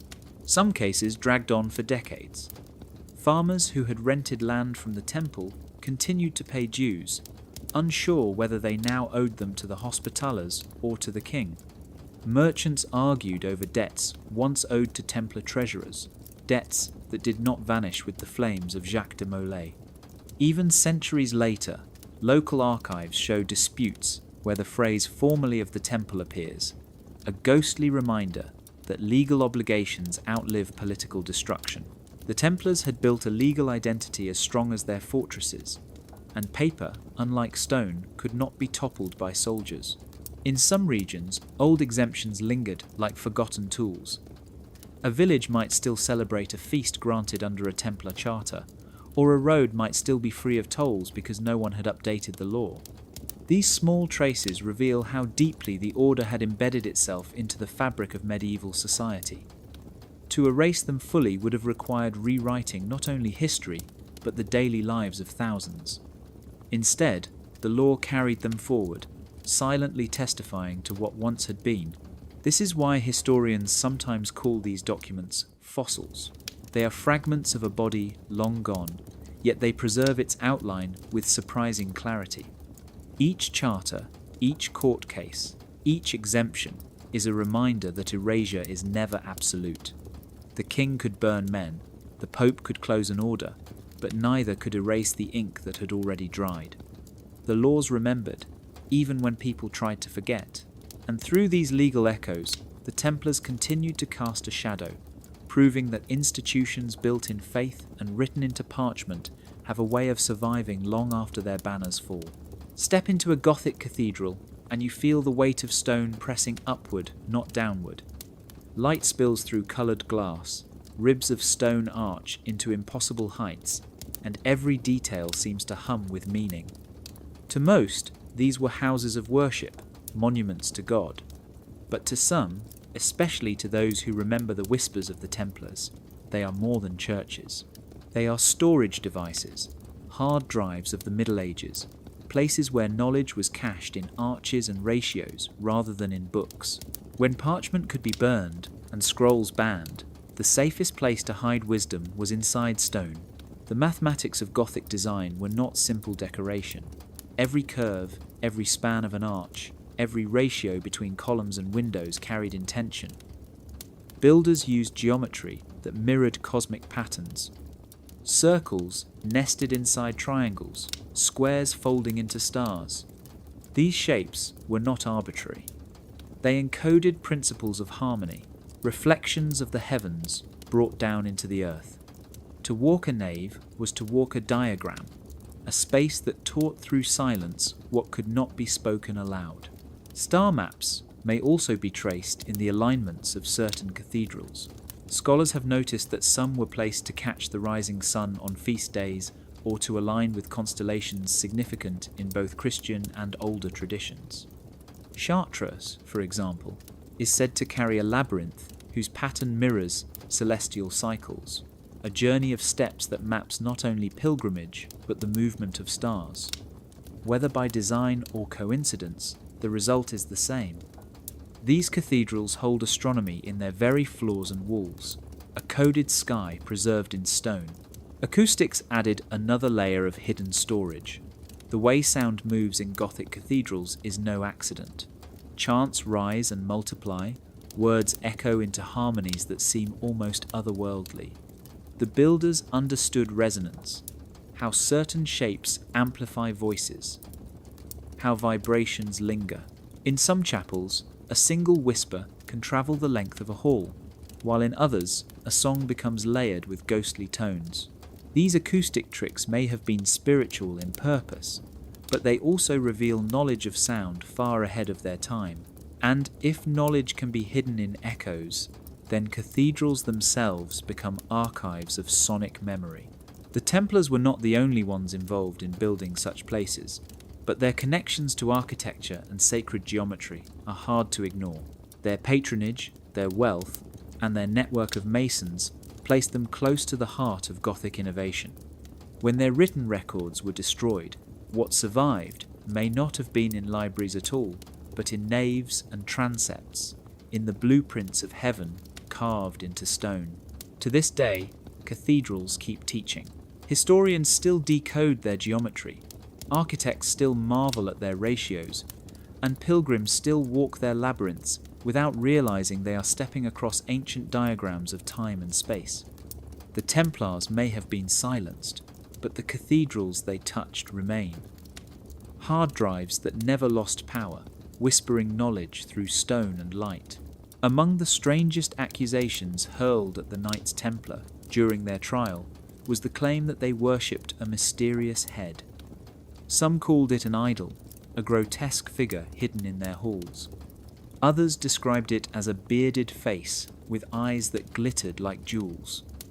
Still others whispered that it was not an idol at all, but a reliquary, a container holding the bones of a saint.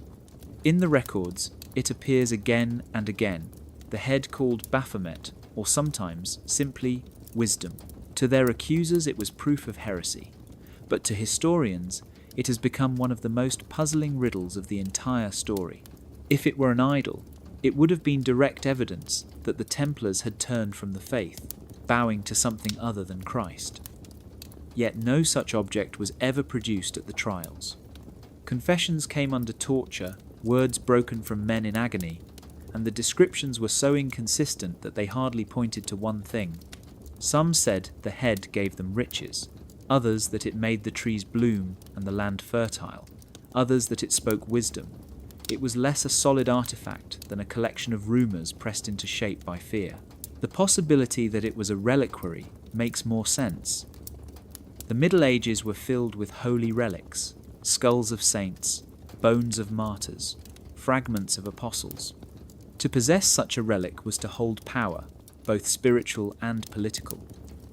The Templars, who travelled across Christendom and the Holy Land, had many opportunities to collect such treasures.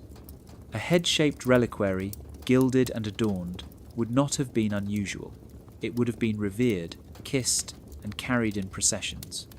To those who did not understand, it may have looked like idol worship. To the Templars, it may have been reverence encoded in ritual, a way of honouring the holy through form. The word Baphomet itself adds to the puzzle.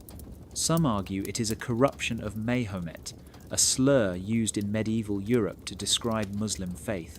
Others believe it hides the phrase Baphometus, meaning baptism of wisdom in Greek. If that reading is correct, then the head called wisdom may not have been a literal object at all, but a symbol of knowledge, an emblem of enlightenment preserved in secrecy. In a world where the Templars were accused of knowing too much, such a symbol would have been easy to twist into blasphemy. The truth may never be known, but the story of the head reveals how fragile the line between devotion and accusation can be. What one group saw as reverence another could brand as heresy. What one brother kissed as sacred another witness could describe as demonic. The trial turned this ambiguity into a weapon, but the mystery outlived the flames. The head called wisdom has become a parable of encoded reverence, proof that symbols can carry many meanings, none of them easy to destroy. Idol or reliquary, myth or relic, it remains a ghost in the Templar story, a reminder that sometimes the most dangerous treasure is not gold, but the interpretation of faith itself. When people imagine the Templars, they often picture vaults filled with gold, hidden chests buried under castles, or ships weighed down with treasure that slipped into the night. But the real wealth of the order was never only metal. Gold is heavy, slow to move, and easy to seize. What the Templars carried was lighter and more enduring. Their true treasure was not a thing, but a way. It was in practices, passwords, and proofs that could travel from man to man, from lodge to lodge, surviving long after their coffers were emptied. The Templars had built a system of trust that stretched across continents. A pilgrim could hand over money in Paris and reclaim its value in Acre without carrying a single coin. This worked not because of treasure locked away, but because of codes and methods. A knight could recognize a seal, a phrase, a symbol, and know it was genuine. Passwords opened doors as surely as keys. Handshakes, signs, and rituals confirmed identities long before passports or bank cards existed. These practices were light enough to cross borders and strong enough to survive centuries. Even in their downfall, this treasure endured. When Philip IV struck at the Templars in 1307, he found castles and land, but little of the wealth he expected. Much of what he sought could not be seized because it was not in vaults. It was in the minds and memories of the men he imprisoned. A ledger can be burned, but a method of accounting can be taught again. A chest of coins can be stolen, but a code of recognition can slip into another fraternity, another order, another guild. The value was portable, hidden not in stone, but in practice. This is why stories of survival carry such weight. Former Templars who joined other orders, who sailed to distant ports, or who vanished into guilds, may have carried no treasure chests, but they carried treasure all the same. They brought discipline, geometry, financial methods, and secrets of navigation. They taught silence, ritual, and loyalty, lessons that were difficult for outsiders to decode, but easy for brothers to preserve. In this sense, treasure was not what they had, but what they did. Truths, too, were part of this portable wealth. The Templars had been accused of heresy, of secret knowledge too dangerous for the Church. Whether or not those accusations were true, the idea that they possessed truths worth killing for has never faded. A truth can be carried in a line of scripture, in a whispered story, or in a symbol carved into a wall. Such things weigh nothing, yet they outlast gold. So when we speak of Templar treasure, perhaps we should not imagine glittering piles of coins. We should imagine practices and passwords passed through time. We should imagine proofs encoded in rituals, truths hidden in architecture, wisdom carried in silence. For the Templars, treasure was a verb, something you carried, something you lived, and something that even fire and sword could never fully erase. When Napoleon crowned himself emperor in the year 1804, every detail of his ceremony was chosen with care. He wanted to stand apart from the Bourbon kings who had ruled before him. So instead of draping himself in their fleur-de-lis, he reached further back into the vault of French memory. His robes shimmered with golden bees, stitched by the hundreds, tiny symbols that looked harmless, but carried centuries of weight. To most observers, they were signs of industry and order, the marks of a ruler who worked as tirelessly as the hive. But to those who remembered, the bees were older, stranger, and tied to dynasties that once brushed against the Templar story. Bees had first appeared in the tomb of Childeric, a Merovingian king who died in the 5th century. Archaeologists uncovered hundreds of them, crafted in gold, laid gently around his body. They were not decorations, but messages, emblems of immortality, resurrection, and sacred kingship. The Merovingians were remembered in legend as rulers with a touch of the divine, protectors of mysteries that some later tied to the Holy Grail itself. When Napoleon revived the bee, he may not have intended to summon those echoes, but he did. By skipping over the fleur-de-lis, the flower of the Bourbons, and reaching back to the insect of the Merovingians, he gave new life to an old vocabulary. This was not the first time symbols carried forward long after their creators were gone. Medieval honey, so to speak, was the sweet residue left behind when orders like the Templars dissolved. Their crosses, their geometries, their mottos slipped into coats of arms, into guild rituals, into church carvings. Later regimes, desperate to anchor themselves in history, picked up those fragments without always knowing where they came from. A cross patty might appear on a royal banner, its meaning rebranded, but its form unchanged. A spiral carved into a cathedral floor might be walked by pilgrims centuries after its builders were burned as heretics. The bees of Napoleon are only one example of this strange inheritance. By clothing himself in their shimmer, he unknowingly kept alive a medieval vocabulary that had once spoken of sacred bloodlines and divine authority. The Templars themselves may not have carried bees on their mantles, but they lived in a world where the Merovingian myth still lingered, and where symbols of resurrection, rebirth, and immortality mattered. By reviving the bee, Napoleon reawakened those associations, letting them hum again in the imagination of Europe. Symbols are like seeds scattered across time. They root in unexpected places, bloom in unexpected hands. The men who destroyed the Templars thought they had silenced their language, but language does not die so easily. It reappears centuries later on an emperor's robe, in a cathedral window, on a knight's shield. Medieval honey, preserved in wax and memory, keeps feeding new hives, and in this way, Napoleon's bees remind us that symbols never really vanish. They sleep, waiting for the next hand bold enough or blind enough to revive them. Step into a Masonic lodge, and you will find a world of allegory and ritual, a place where death and rebirth are acted out in candlelight, where builders' tools become symbols of moral lessons, and where temples are raised not of stone but of imagination. To outsiders it may seem like theatre, a secret club with strange customs, but to those who have studied the trail of the Templars, these rituals feel like echoes. They are not the same language, but they rhyme. The Freemasons carry a borrowed lantern, one that casts light through corridors where origins blur but memories refuse to die. The heart of Masonic myth is the story of the temple, not a church or a cathedral, but the Temple of Solomon. It is said that the first Masons were the builders of this sacred space, custodians of its secrets, guardians of its geometry.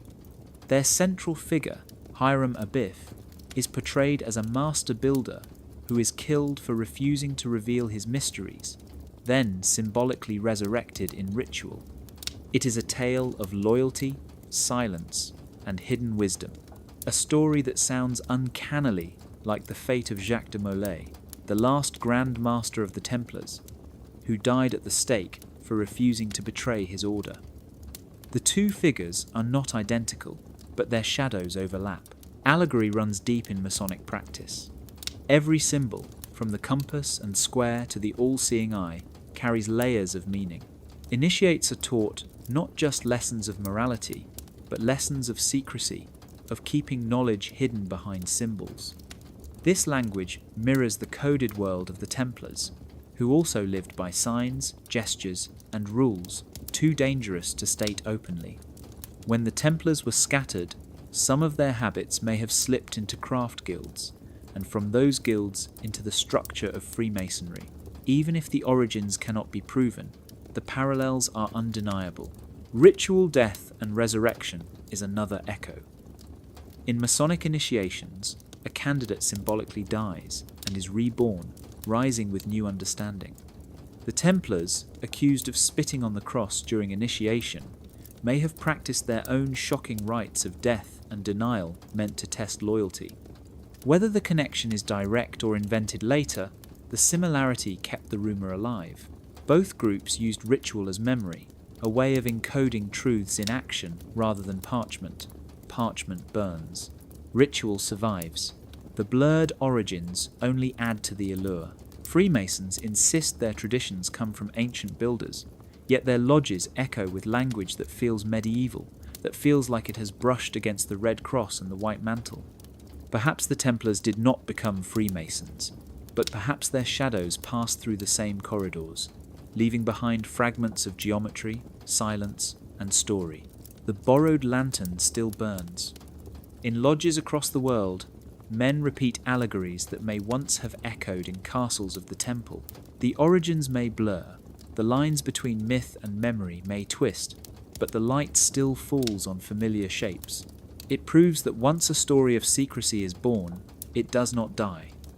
It is retold, reshaped, and carried onward, flickering in the dark. Medieval maps were not like the folded atlases we imagine today. They were sprawling charts drawn on vellum, marked with strange beasts, compass roses, and lines that cut across seas like the strings of an unseen instrument. For most travellers, these maps were mysteries, but for sailors and pilgrims, they were lifelines. Among those who guarded such knowledge were the Knights Templar, who maintained fleets at ports like La Rochelle and supported pilgrim routes stretching across the Mediterranean. When the order fell, their castles were seized, their brothers arrested, but the maps did not fold away. The memory of the sea, once tied to monastic intent, kept moving through the hands of pilots and navigators. Pilgrim charts were among the earliest forms. These were simple guides that marked roads, rivers, and shrines for travellers making their way to holy sites. The Templars, sworn to protect pilgrims, used and refined them. Over time, the practical drawings of paths and rivers evolved into something far more sophisticated at sea, the Portugal chart. These maps were not filled with mythic monsters or imagined continents. They were tools, precise and mathematical, drawn from the observations of sailors. They marked coastlines, ports, and safe anchorages, with lines radiating from compass roses to guide navigation. Such charts appeared in the 13th century, just as the Templars were at their height, and their spread cannot be separated from the networks of knights and pilots under their protection. The compass, rose itself, carried a strange beauty. Star-like designs, marked with directions, often embellished with colours and symbols, they gave sailors a visual anchor for their journeys. Some roses were decorated with crosses, some with fleur-de-lis, blending artistry with function. In them, you can almost see the fingerprints of monastic intent, of men who believed that geometry itself carried divine order. A rose was not just a tool, it was a silent prayer mapped onto the sea. When the Templars were destroyed in 1307, their ships at La Rochelle were said to have vanished. Some believe they carried treasure. Others argue they carried charts, pilots, and knowledge. Whatever the truth, maritime skill did not vanish with the suppression of the order. Instead, it flowed into the hands of other fraternities, of coastal guilds, of kingdoms that would soon launch voyages of discovery. The routes and methods, once guarded by the temple, became the foundation for later exploration. In this way, the Templars' nautical memory outlived their name. Maps that do not fold are more than pieces of vellum. They are traditions, practices, and lines of knowledge passed from one hand to another. The Templars' intent had been monastic, to serve pilgrims and defend holy routes. Yet the skills they nurtured became the building blocks of global navigation. Their memory lingered in every compass rose, every portolan line, every sailor who trusted geometry more than rumour. Gold could be seized, castles burned, but maps lived on in mines and manuscripts, carrying forward a silent continuity of the sea. When the papal bulls dissolved the Templars in the year 1312, their name became poison on parchment. Official chronicles painted them as heretics, their symbols stripped, their lands seized, their brothers scattered. Yet culture has a way of carrying what politics tries to bury. In the margins of manuscripts, in the verses of travelling singers, in chronicles that slipped through official censors, the memory of the temple survived. It did not survive as blunt history, but as exile literature, a story smuggled through culture in fragments that outlived decrees. Some of the earliest traces appear in chronicles written by monks who could not entirely erase the service the Templars had given. Even when ordered to condemn, they left curious gaps, small asides that hinted at sympathy. A line about bravery in the Holy Land, a reference to their discipline, a silence where accusation should have been. These omissions became fossils of memory, preserving a sense that the order had been more than its trial. For readers who looked closely, the absence of hatred was itself a testimony. Then came the singers, the jongleurs and trouvères, who wandered from town to town. Their chansons wove tales of knights who returned in secret, of hidden treasures, of oaths carried through fire. They did not name the Templars directly, but their audiences knew. A knight in white with a red cross could appear in a ballad as easily as in a memory, and his story could be sung without triggering the censors of church or crown. In the rhythm of music, in the secrecy of metaphor, the order lived on. Marginalia carried even stranger whispers. In manuscripts copied by scribes, small drawings appeared at the edges of pages. A tiny cross, a ship sailing into a corner, a knight kneeling beneath a star. To most, these were idle doodles. To others, they were coded reminders that not all memory had been erased. Some scholars believe that sympathetic scribes deliberately placed these images as quiet acts of resistance, smuggling remembrance into books that otherwise condemned the order. In the silence of margins, the Templars survived. Even folk tales absorbed them.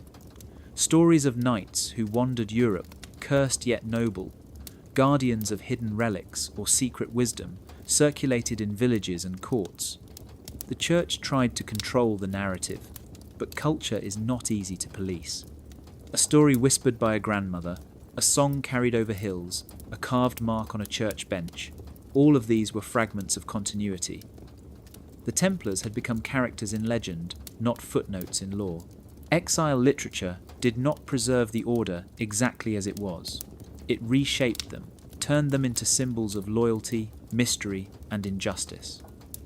Yet in doing so, it kept them alive. A banned idea had been smuggled past fire and ink, carried in verse, in doodles, in silence. And while kings and popes believed they had erased the temple, culture had already hidden it in plain sight, waiting for future generations to find it again.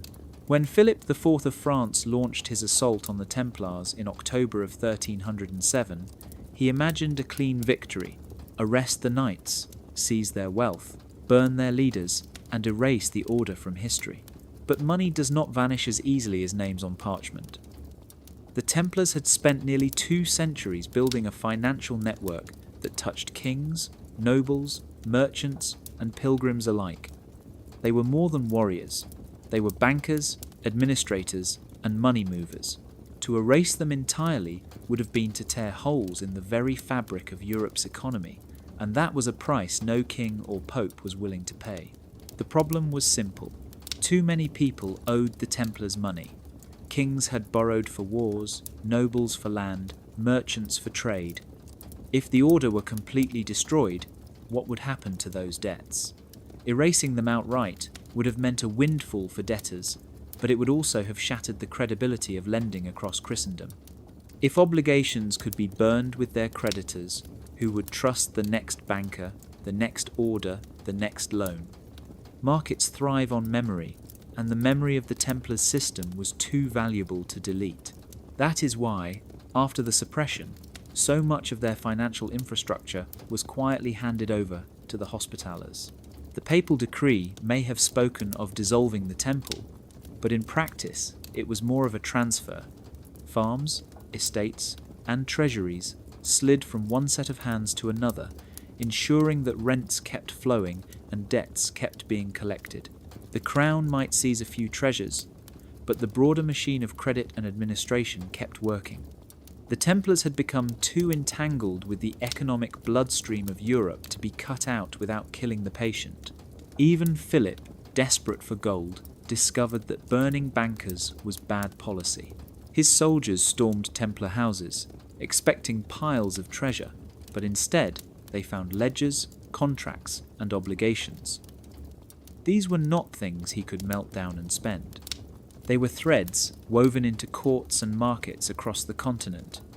To pull them all apart would have caused chaos, and so, reluctantly, the structures remained. Kings, who had shouted accusations of heresy, still found themselves bound to pay debts now held in other names. Nobles, who had plotted for estates, still had to honour rents. The market forces themselves resisted erasure.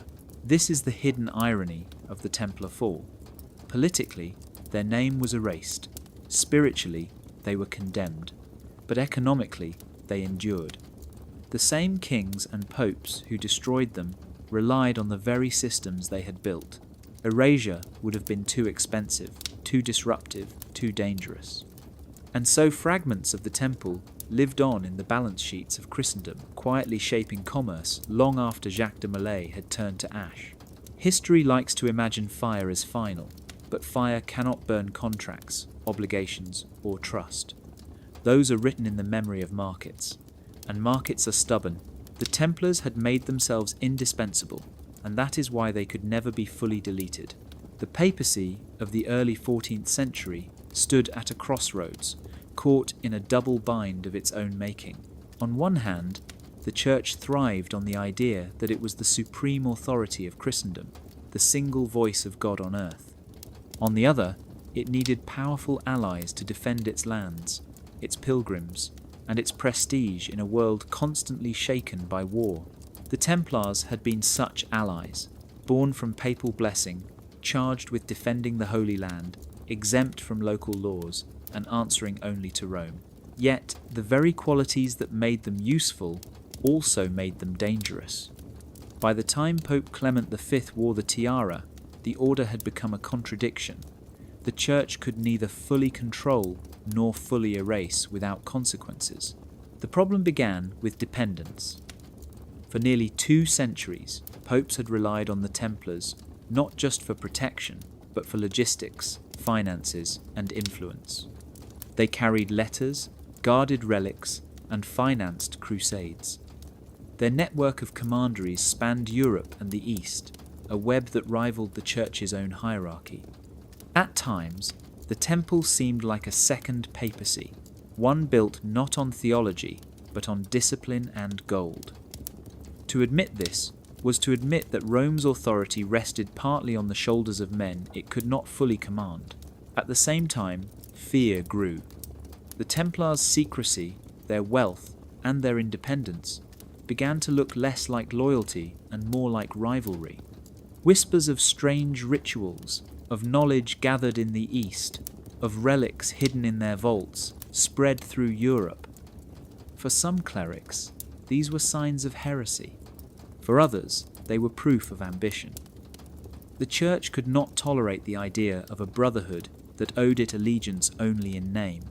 Yet destroying the order outright meant losing one of its strongest arms, leaving Rome exposed at a moment when the crusading dream was already crumbling.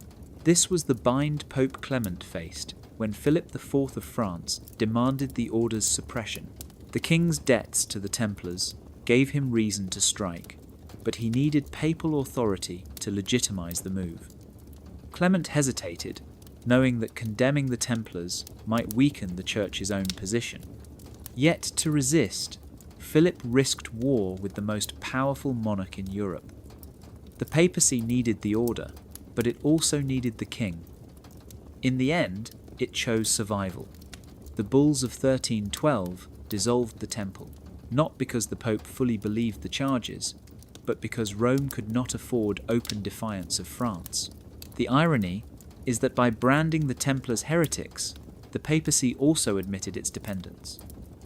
It showed the world that even the strongest spiritual throne was bound by political necessity. Rome needed the Templars' services, but feared their independence. It needed Philip's power, but feared his dominance. In trying to balance both, it betrayed its own weakness. The papacy's double bind was this: to name the temple heresy was to destroy a tool it could not replace, and to preserve it was to tolerate a rival it could not control. And so Clement chose fire and parchment, condemning men while secretly absolving them at Chinon. It was a compromise that fooled no one. The Church survived, but its authority emerged scarred, forced to admit that even in Rome, power is never absolute. It is always entangled, always compromised, always shadowed by the things it fears most. When the trials of the Templars ended in the early 14th century, the official story seemed final.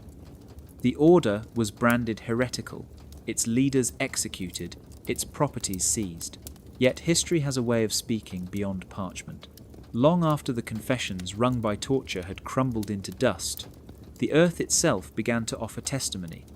Spades, scans, and shards have revealed fragments of a world the indictments could not flatten, and each discovery adds another voice to a verdict that is still being written.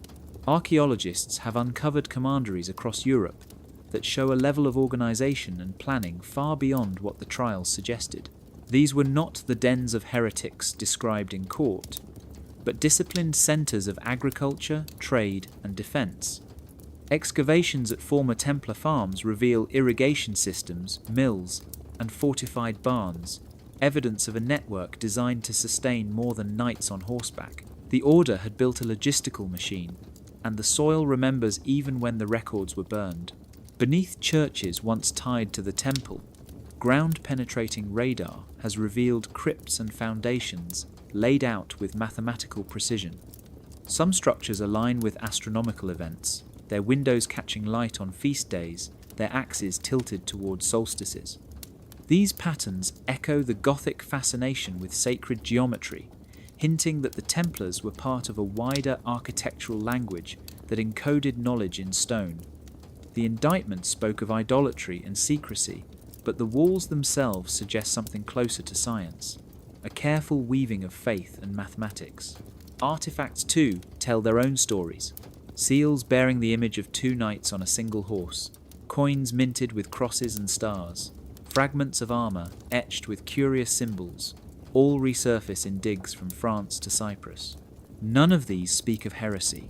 They speak of identity, of a shared culture that was both martial and spiritual. Each shard contradicts the idea that the Templars were simply corrupt soldiers hiding behind cloaks of faith. Even the absence of certain finds is revealing.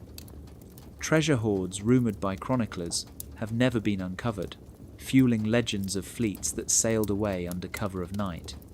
Whether myth or fact, the lack of gold reminds us that the Order's true wealth may have been less about metal and more about memory, systems, and practices that left only subtle marks in soil and stone. Modern technology sharpens the verdict. LiDAR scans of landscapes in France and Portugal trace old Templar roads, invisible to the eye but etched into terrain. Chemical analysis of pottery shows trade links stretching from the Holy Land to northern Europe. These findings reveal a network far more connected and resilient than the court imagined. The slow verdict of archaeology is not a single revelation, but a steady erosion of the official narrative. Where the papacy and monarchy wrote endings, the earth writes continuities. Spades and scanners keep surfacing patterns, showing that the Templars were not merely shadows of scandal, but builders, farmers, sailors, and thinkers. Their memory is not trapped in indictments. It lives in stones that still stand, in shards that still gleam, and in landscapes that still whisper of roads once walked by men in white mantles. When kings and popes tried to erase the Templars with fire and parchment, they underestimated the resilience of story. Facts can be censored, documents can be locked away, but folklore has a way of slipping through the cracks. It travels by word of mouth, by song, by rumour whispered in the dark. It does not need parchment to survive. It needs memory, and memory is stubborn.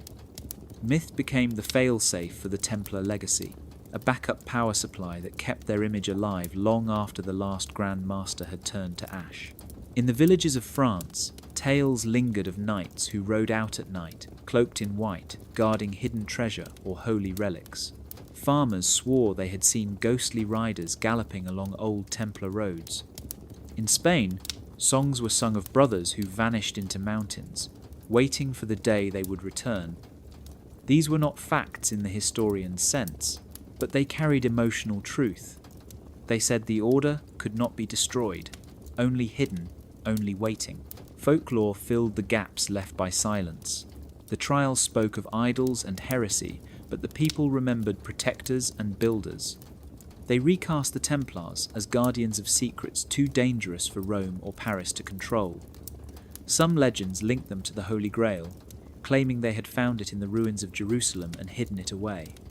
Others said they had preserved relics of Christ himself, or knowledge that could topple kingdoms. None of this could be proven, but proof was not the point. The point was survival. The myths grew because they answered questions the official record left unresolved. Why did the king move so suddenly against them? Why were their leaders silenced so brutally? Why did their ships vanish from La Rochelle? When facts were scarce or censored, stories filled the void. A tale about buried treasure or secret wisdom was more satisfying than silence. And once told, these stories spread, branching and mutating like living things. Centuries later, writers and poets seized on these myths, weaving them into romances and histories. The Templars became characters in epics, protectors of damsels, keepers of lost knowledge, martyrs of injustice. Even when mocked or dismissed, the stories ensured the order remained unforgettable. The more authorities tried to dismiss them, the more alluring they became.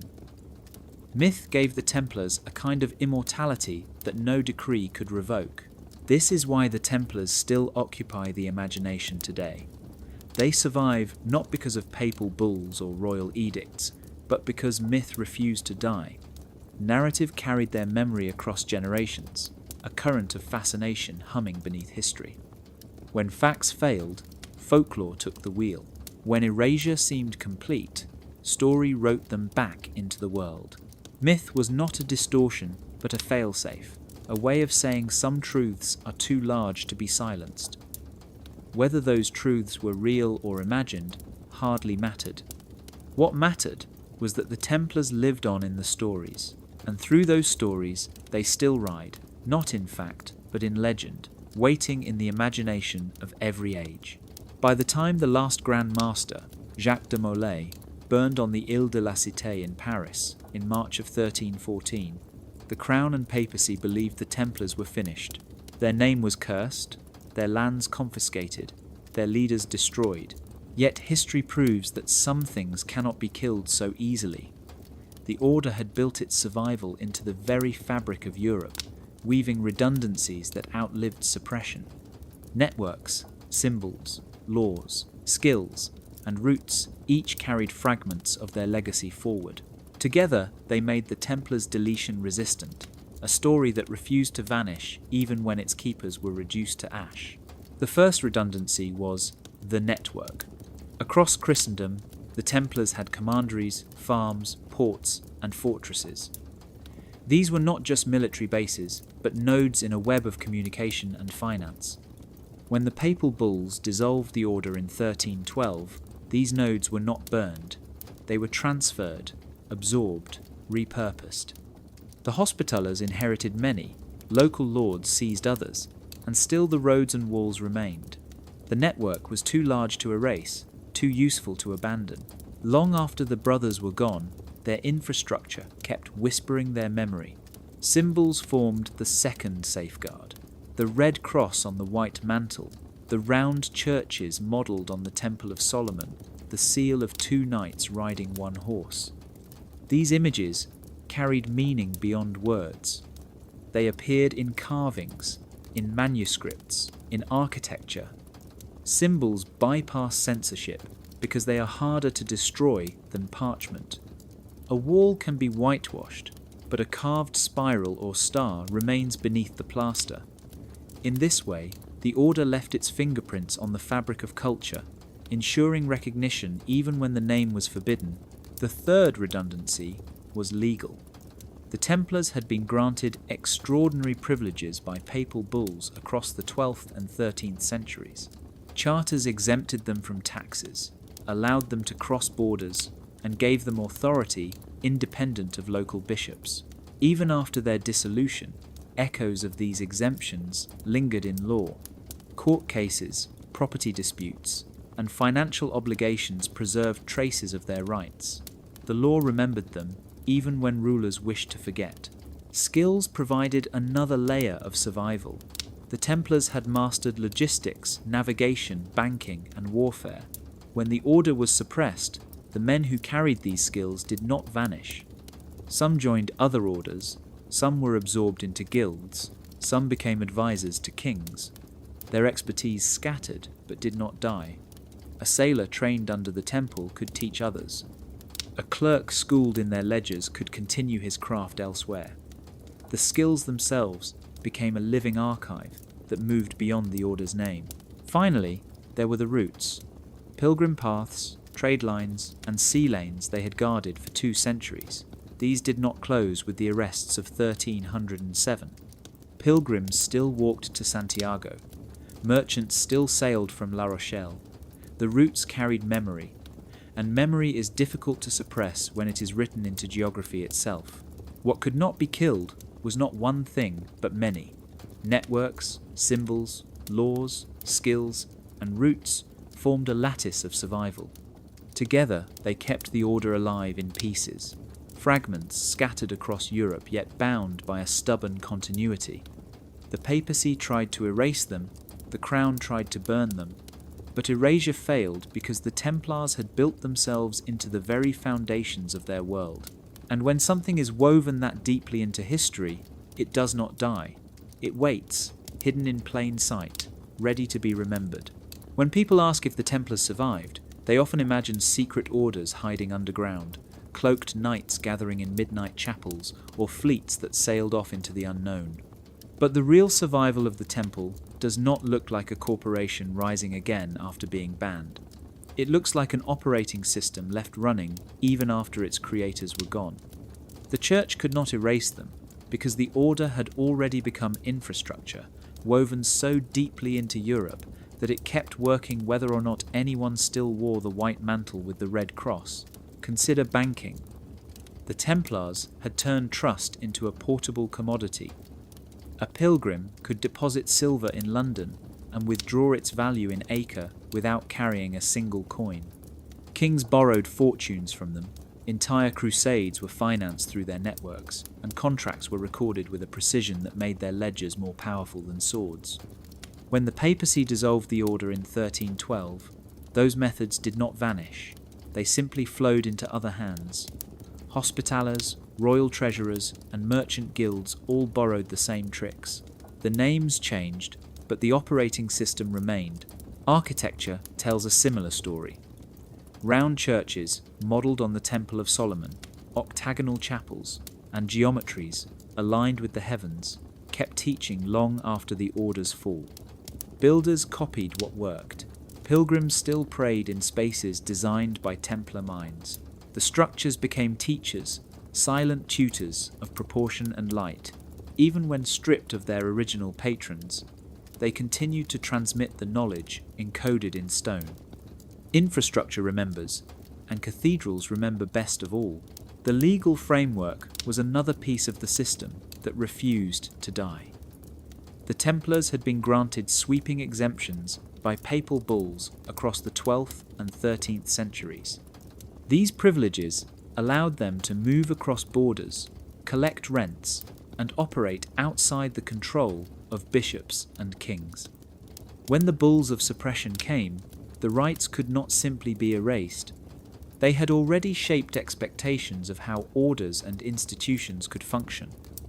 Later groups claimed similar privileges, sometimes citing Templar precedents, even when the order no longer existed.